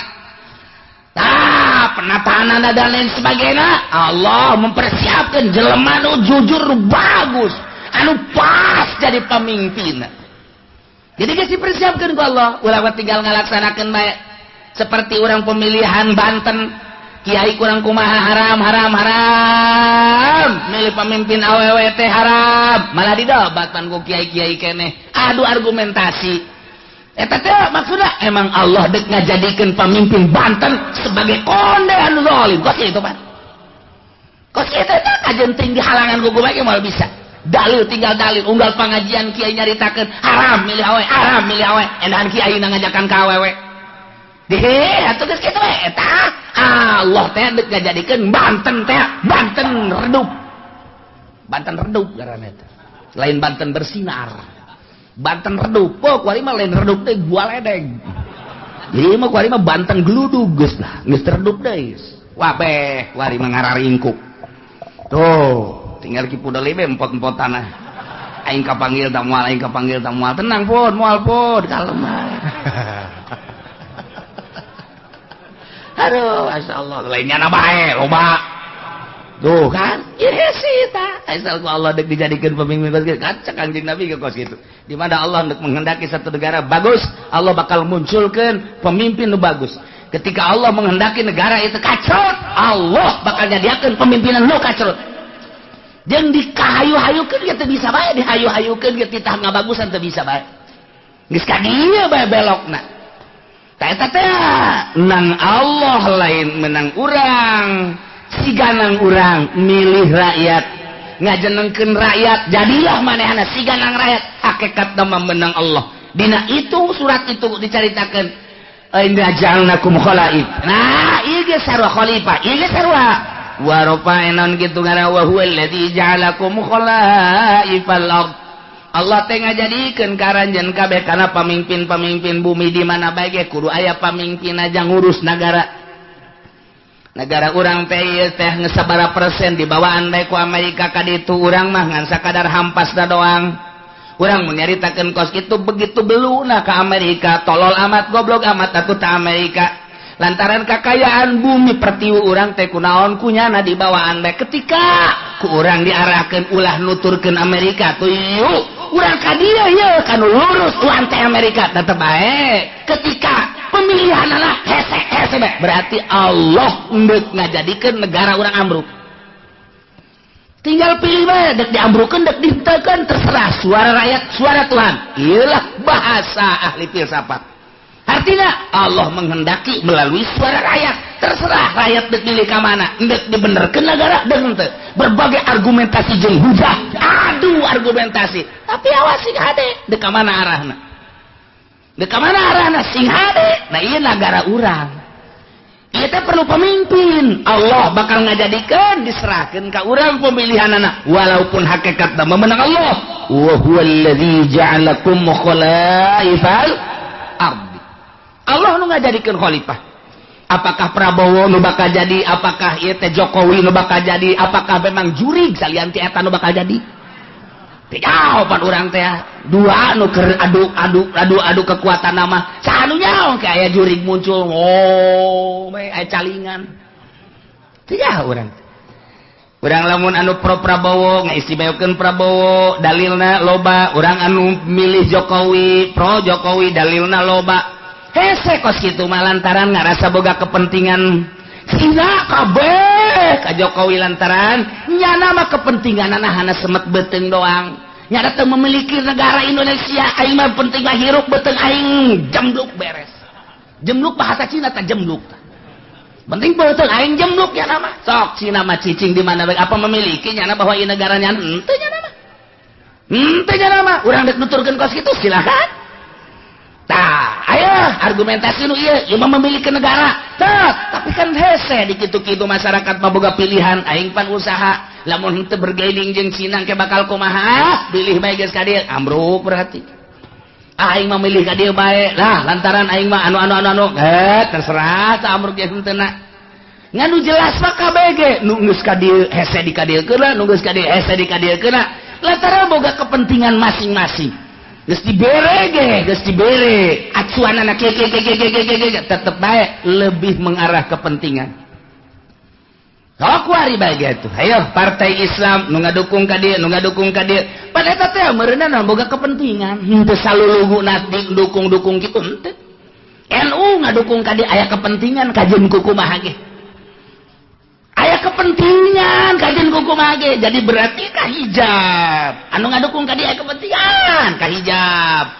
Tai kepentingan-kepentingan ieulah anu ku urang dek dibersihan teh dina ilmu thariqah mah mun dek ibadah teman carita mun dek ibadah satungtung aya kepentingan-kepentingan di luar Allah silakan eta teh nu hese ge nu mantak ditanya Tuan Syabdul Qadir Tuan aya nu istimewa si kumaha ibadah istirahatkeun abdi puguh geus istirahat awak mah gampang tunduh istirahat mata sare coli geus terlalu loba ngadengekeun kitu suara-suara istirahatkeun ku urang bisa sare bisa ka gunung bisa ka leuweung awak lantaran terus-terusan bae urang bekerja capek istirahatkeun ku urang mungkin istirahat di puncak di Indonesia mah di Bali misalnya ka Singapura misal istirahat gampang sama kos kitu mah cek Imam cek Tuan Syabdul Qadir haha istirahat kos kitu mah tama istirahat nihil. Nu hese kumaha Tuan? Nu hese mah ngaistirahatkeun pikiran. Pikiran diistirahatkeun tina gejolak dunia. Nu tatadina dunia bergejolak dina pikiran urang, tina sepeda hayang motor, tina motor hayang mobil, mobil ge hayang sababaraha macam istirahatkeun geura kos kitu teh buka tunda di dieu. Indah ge.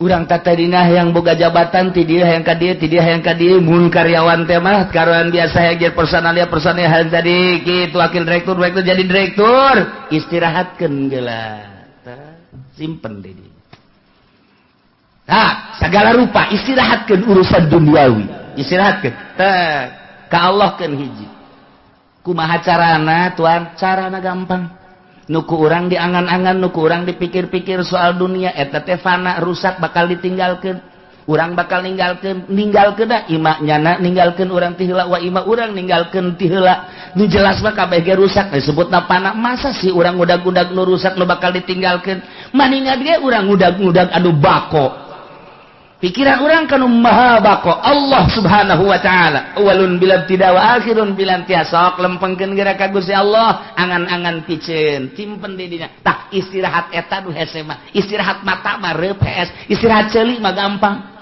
malah istirahat mata mah bari ngaji ge loba toel kunaon sia ngaji istirahat loba tah mah nu kos kitu mah istirahat mata, istirahat ceuli, istirahat awak gampang cek kulan Syekh Abdul Qadir.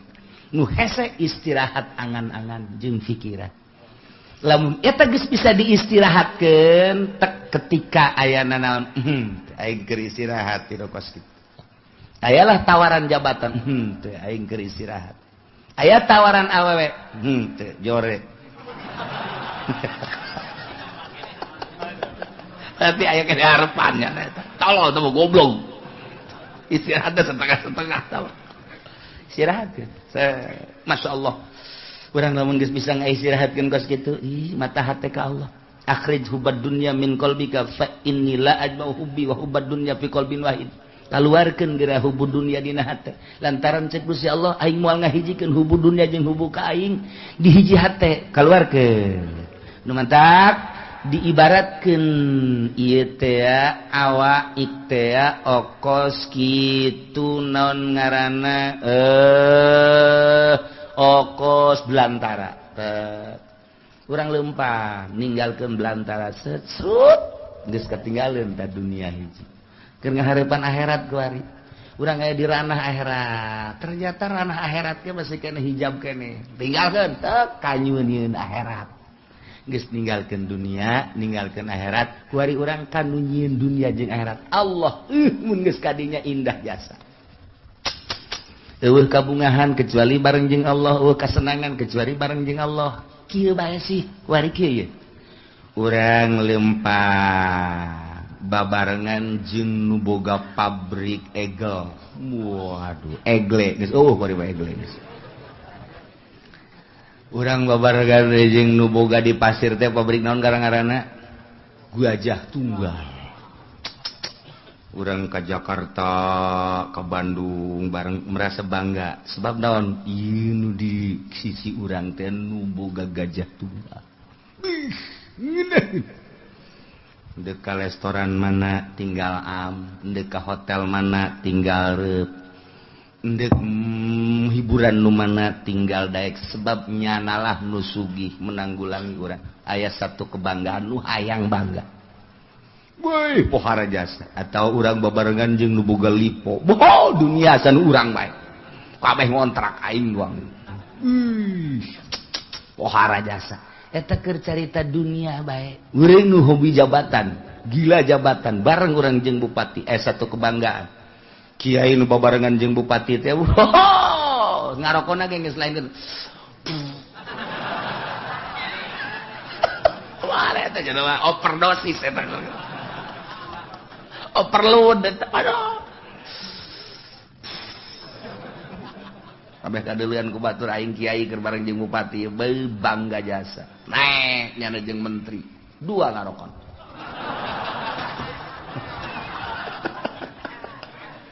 Pohara jasa komo jeung presiden mah. Nyana lamun naik mobil jeung presiden SBY misalna hulu nonghol. Dekat tabrak henteu pokona mah geus kitu bae eta mah geus. Satu kebanggaan. Atuh cak polisi ge ieu geus make nguing-nguing ieu. Make patwal geus kudu kitu teu ya. Patwal wae aing mah kana kadeuleun. Tolol tah panjen we. Eta da satu kebanggaan turun deh jeung presiden. Eta dunia tah mah. Urang mah kuari bangga jeung nu nyieun langit bumi katutna jeung Allah, masya Allah karim. Anu sugih papadana, anu gagah papadana, beunghar papadana, anu sagala-galana tandingna. Kok teu bangga sih jeung Allah, masya Allah. Mentak hanya wali-wali Allah lah anu seuri sorangan. Sebab ngarasa indah duaan jeung Allah. Senyum sorangan, bunga jeung Allah. Batur mah boga mobil riweuh, rusak kudu ka bengkel. Bensinan tetap saking Lexus tinggal Lexus, baby band tinggal baby band, mogok bae kajen kukuman. Tapi orang mah jeung Allah. Ketika babarengan jeung Allah geus teu kudu naik mobil Lexus baby band kanon gitu ngaran mobil-mobil mewah teu kudu. Hayang ka mana sih cak Allah teh? Abdi mah hayang ka Mekah. Hayang leumpang apa hayang ibadah kumaha Gusti Betul ngalengka bae eta dideukeukeun kan lawa eta Baitullah. Keur ngalengka jeung Allah mah babari jasa. Ya Allah, mobil gitu nilaian, kapal nilaian. Nah sebab teu kudu ngabensolan. teu kudu ngabensinan teu kudu ieu mah deket jasa dibere ilmu toy geus datang ke Mekah akuarium mah deui Jakarta hayang balik ka Indonesia deuk naon tuh rindu ka anak tolol sia mah pan keur jeung aing si rindu ka anak ka pamajikan meureun ya kitulah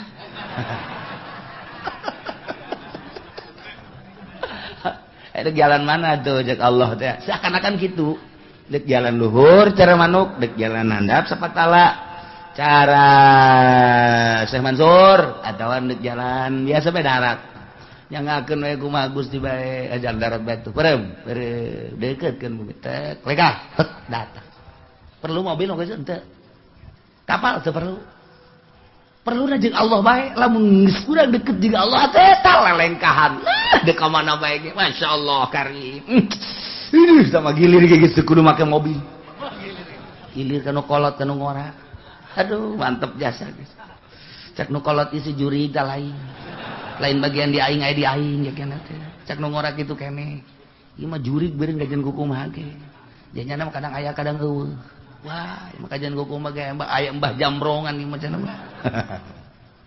ayo geus deket jeung Allah mah ngeunaheun jas masyaallah karim lamun tuan Abdul Qadir buka jeung muridna aya 40 di ditu aya ditu aya ditu aya ditu aya bisa kos kitu teh ieu Gusti Maha sagala-galana ya Allah tinggal urang deket Allah deket jeung Allah miceunnan dunia tah nah mata cek tadi ge istirahat mata gampang istirahat seuli gampang istirahat awak mudah nihil tama kos kitu mah istirahat angan-angan jeung pikiran nu lain ka Allah istirahatkeun mun eta geus bisa mantep mantep orang dakwah ka Gusti Allah ngajak melalui Al-Qur'an hadis ketika aya nu mawakeun proposal tidak saya sedang istirahat ngabur sia ka ditu leutik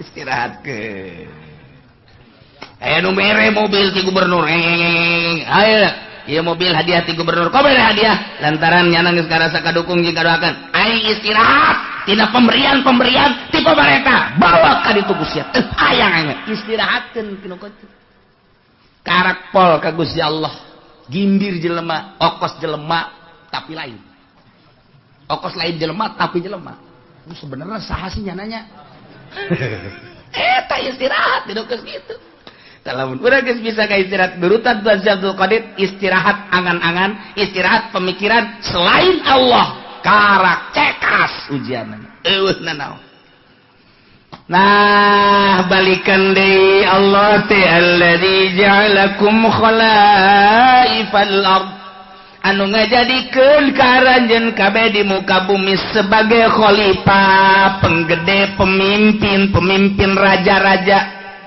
khalifu badukum ba'don fiha ngagantian nu geus digantian aya ne ngagantian man badau berarti mimpinnya sebagian kana sebagian deui wa rafa ba'dakum fawqa ba'din darajat jeung Gusti Allah teh anu ngangkat ke sebagian aranjeun fawqa ba'din di luhureun sebagian deui darajatin kana harta diangkat ku Gusti Allah teh darajat dan nu ieu diangkat nu ieu diturunkeun nu ieu diangkat nu ieu diturunkeun deui nu mantap ku Gusti Allah teh dibere darajat aya jelema nu dibere kasep aya jelema nu dibere jore aya jelema dibere sugih aya jelema dibere fakir aya jelema dibere mulya aya jelema dibere rendah aya jelema dibere pinter jelema dibere bodoh aya jelema dibere kuat nu hiji deui dibere lemah ieu kabeh lain berarti nandakeun lemahna Allah justru Allah mere kos kitu teh horenganan liyabluwakum fima atakum maksudna Allah mere darajat sebahagian kana sebahagian deui teh ieu teh liyabluwakum maksudna dicoba fima atakum nu dibikeun ku Gusti Allah ka anjeunna dideuleu maksiat apa tah Zaid tadi nama susah eker susah manehanana terus dagang make boronjong masih kene aktif ngaji aktif sholat bahkan jeung rawatibna penting ba'da maghribna masih kene tadarus lantaran teu sibuk ku urusan dunia Bada isana ge aya pengajian di mushola jana masih keneh milu terus balik ka imah nyana istirahat penting sempet keneh tahajud bahkan bari wiridan sholawat jeung sajabana eta teh hirup sederhana bagus cik Gusti Allah nyana ngan sakadar ka pasar balik deui ka pasar balik deui kuari banyana teh dibere ku Gusti Allah cik kuari tiadek dibere coba berubah apa henteu warisanana warisan ti kolotna teh kajual nyana boga kuari duit 500 juta nyin ruko rumah dan kontrakan salah tuh ya geus kitu bae pokona mah toko aya rumah aya dan lain sebagainya ngaroko nu tadina kalo kuari gudang garam sarua jeung PNS gudang garam ge ganti Samsu kurang mantep lisong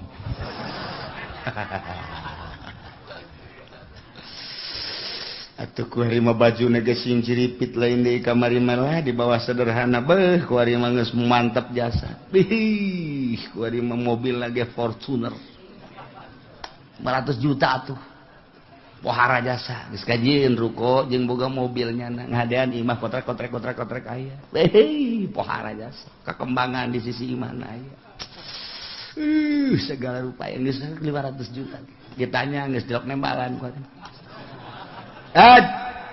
nanya paling gaeng dibere hatena geus jore geus julid hatena geus julid ustad Pajae ke mana bae pantai ulah bawa mah atuh ngaji mah ngaji bae gua keruan di sapeker ngizin mesti lok ngaji masalahna nyana lok ngaji malaikat anu sok nulisan tahajud geus istirahah kuari geus malaikat aing teu nulis tahajudnya ana ieu ka pasar geus ganti pan kuari geus henteu waduh Jumat adzan karak datang bahkan kadang-kadang di jalan kene kagok teu Jumat waduh geus kuari mulai salat henteu bergaul jeung nu leutik henteu kuari mah masyaallah kan nelayan dahar ka jati kan nelayan ditanya kok siapa ka jati bae sih ninaheun aing pelayana pingpingna parutih anu di imah leteng hideung aduh wah mulai geus kadang-kadang kan dipencetan gitu kan ngeunaheun urang mah dahar dipencetan gitu di imah papan hayang cai bae nyokot bae sih kos begeleungeun engka dadengekeun asana kaceuli kuari wae geus jadi raja kuang-kuang berubah berarti tadi susah taat barang sugih asin maksiat berubah liyabluwakum Masya Allah dicoba ku Gusti Allah kamari mah menggebu jasa ketika badehanana hayang dipilih jadi caleg andai kata kaula jadi caleg jalan ieu kukula diperjuangkeun ieulah sarana agama ieulah sarana pendidikan bakal diperjuangkeun ku ari bet jadi caleg tak kapan ge henteu teh caleg teh ku galedeg kitu teh caleg dicoba liya beluakum ngeuk dicoba ya kamari mah kerja di santri keneh masyaallah nya teh masyarakat luar biasa ih indah jasa kadeuleunan mah jasa dahar ge pohara jasa lah ditetep doang di luhurna lauk tembang beuh mantep kadeuleuna sakitu jeung tembang doang ge jeung jengkol bae jeung aya bae cabe dirinya dirames di dieu sambelna ge henteu digoco deui henteu geus langsung bae nya mah ieu mah ieu ta multidimensi sungut teh nya bari nyambel di dieu bae geus tapi bareng tas daharna waduh kesangan nuduha kaburu ngaji kaburu salat kaburu jeung masyarakat jeung babaturan ngan keur susah barang jadi kiai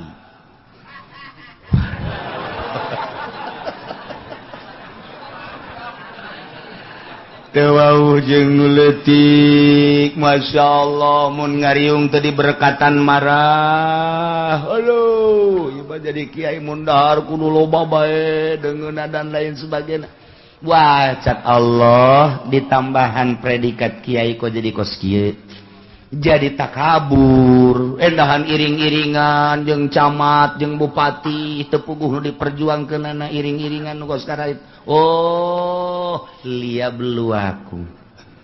Dicoba berbagai macam nu susah disugihkeun, anu pinter anu bodoh dipinterkeun, nu lain kiai dikiaikeun. Coba tah iyalah wa rafa'a ba'dakum fawqa ba'din darajat liyabluwakum fima atakum. Istiqomah henteu manehanana. Ketika istiqomah ngaji bae, keur susah ngaji, kesenang ngaji bae.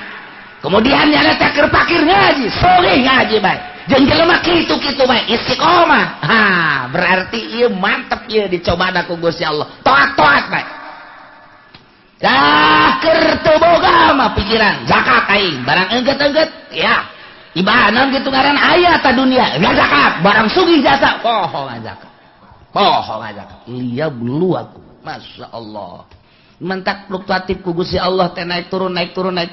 Kadang orang dibere susah, kadang orang dibere susah, kadang sugih. Ieu diperhatikeun ku Allah dicoba. Susah sia kos kitu ibadah, sugih sia kos kitu ibadah, kos kumaha coba yuk. Nah, kuari sehat, keur sehat siap pohara jasa keur gering coba kumaha, keur sehat kumaha, keur gering kumaha, keur gering. Ai keur sehat tilok Allah-Allahan, ai keur gering Allah-Allahan. Barangnya berbaring di rumah sakit Allah. Eta sanu ngobrol bae awaskeun aing kaganggu zikir aing Allah. Ulah ngarobrol bae dinya kitu bejakeun aing keur zikir Allah. Cak anakna bah, abah ieu keur sehat bae tilok Allah. Ulah loba ngomong atuh sia. Loba ngomong. Sia nyinggung ka aing goblok. Cak anak nangeunaan ngadenge abah kuari mah keur muriang mah Allah-Allahan bae. Bah maningan muriang banyak sia orang. Ka emak ge bager ka emak. Abah keur sehat mah beak dicak-cak didakak dicarekan bae kula nu sedihna mah barang muriang mah masih ka mana ulah kena ka mana gitu. Ampura tangeunana sada kula. Abah mah mending ulah cager-cagernya. Dicoba ku Gusti Allah. Barang deuk sehat teh rada sehat deui kuari. Masih ka mana? Tuh, cak kula ge mending ulah cager abah mah. Dicoba eta ya Allah liyabluwakum. Masyaallah. Supaya stabil, keur susah, keur senang, keur sehat, keur gering, keur sugih, keur fakir, keur jadi rakyat, keur jadi pejabat. Tetap ka Allah. Masya Allah, mantap jasa. Wa rafa'a ba'dakum fawqa ba'din darajat. Maksudnya liyabluwakum fi ma atakum. Awas, inna rabbaka sari'ul iqab. Sanyanya pangeran anjeun gancang, capat nyiksana bagi jelema nu berubah. Anu tadina ibadah jadi henteu, atawa tadina teu ibadah leuwih radikal. Awas, inna rabbaka sari'ul iqab. Gancang nyiksana, cepat nyiksana. Kacepetanana lantaran diudang paeh siksa. Wa innahu laghafurur rahim. Sanyana Gusti Allah teh maha pisan ngahampura, yakin aya laman di dinya gopurna segat mubalaghah yakin jasa Allah teh maha hampura jeung maha welas asih. Lantaran manehanna nama dipake ibadah bae ka Gusti Allah susah teu bogana naon ibadah, barang bogana naon hartana dipake ibadah bae, senang pakai ibadah. Kernya lemah ibadah baik, kuat ibadah, kerja di rakyat jadi ibadah, kerja di pejabat jadi ibadah baik. Nah ibadah disadiakan.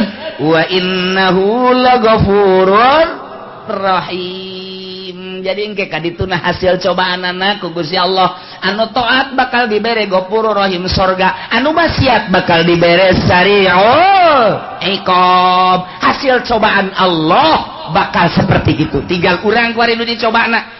Baheula keur susah kuari keur senang beda henteu aing ieu. Ketika aing baheula jadi rakyat kuari jadi pejabat beda henteu ieu aing ieu. Ketika baheula jadi santri kuari jadi kiai beda henteu aing ieu. Maksudna kemantepan ka Gusti Allah na, introspeksi dirilah lantaran naon bae anu dibere ku Gusti Allah ka urang sebagai cobaan. Ieu lamun tamat cobaanana urang teh kitu nurut ka Gusti Allah taat bakal dibere ghafurur rahim. Lamun maksiat teh bakal diberena sari'ul iqab. Mudah-mudahan urang kabehan dibere sadar, bentak mata hati urang, diistirahatkeun pikiran-pikiran urang tina duniawi, dimantapkan keyakinan orang ka Gusti Allah sehingga orang ibadah mantap istiqomah ka Gusti Allah sehingga orang menang ridho Allah subhanahu wa ta'ala. Wallahu a'lam.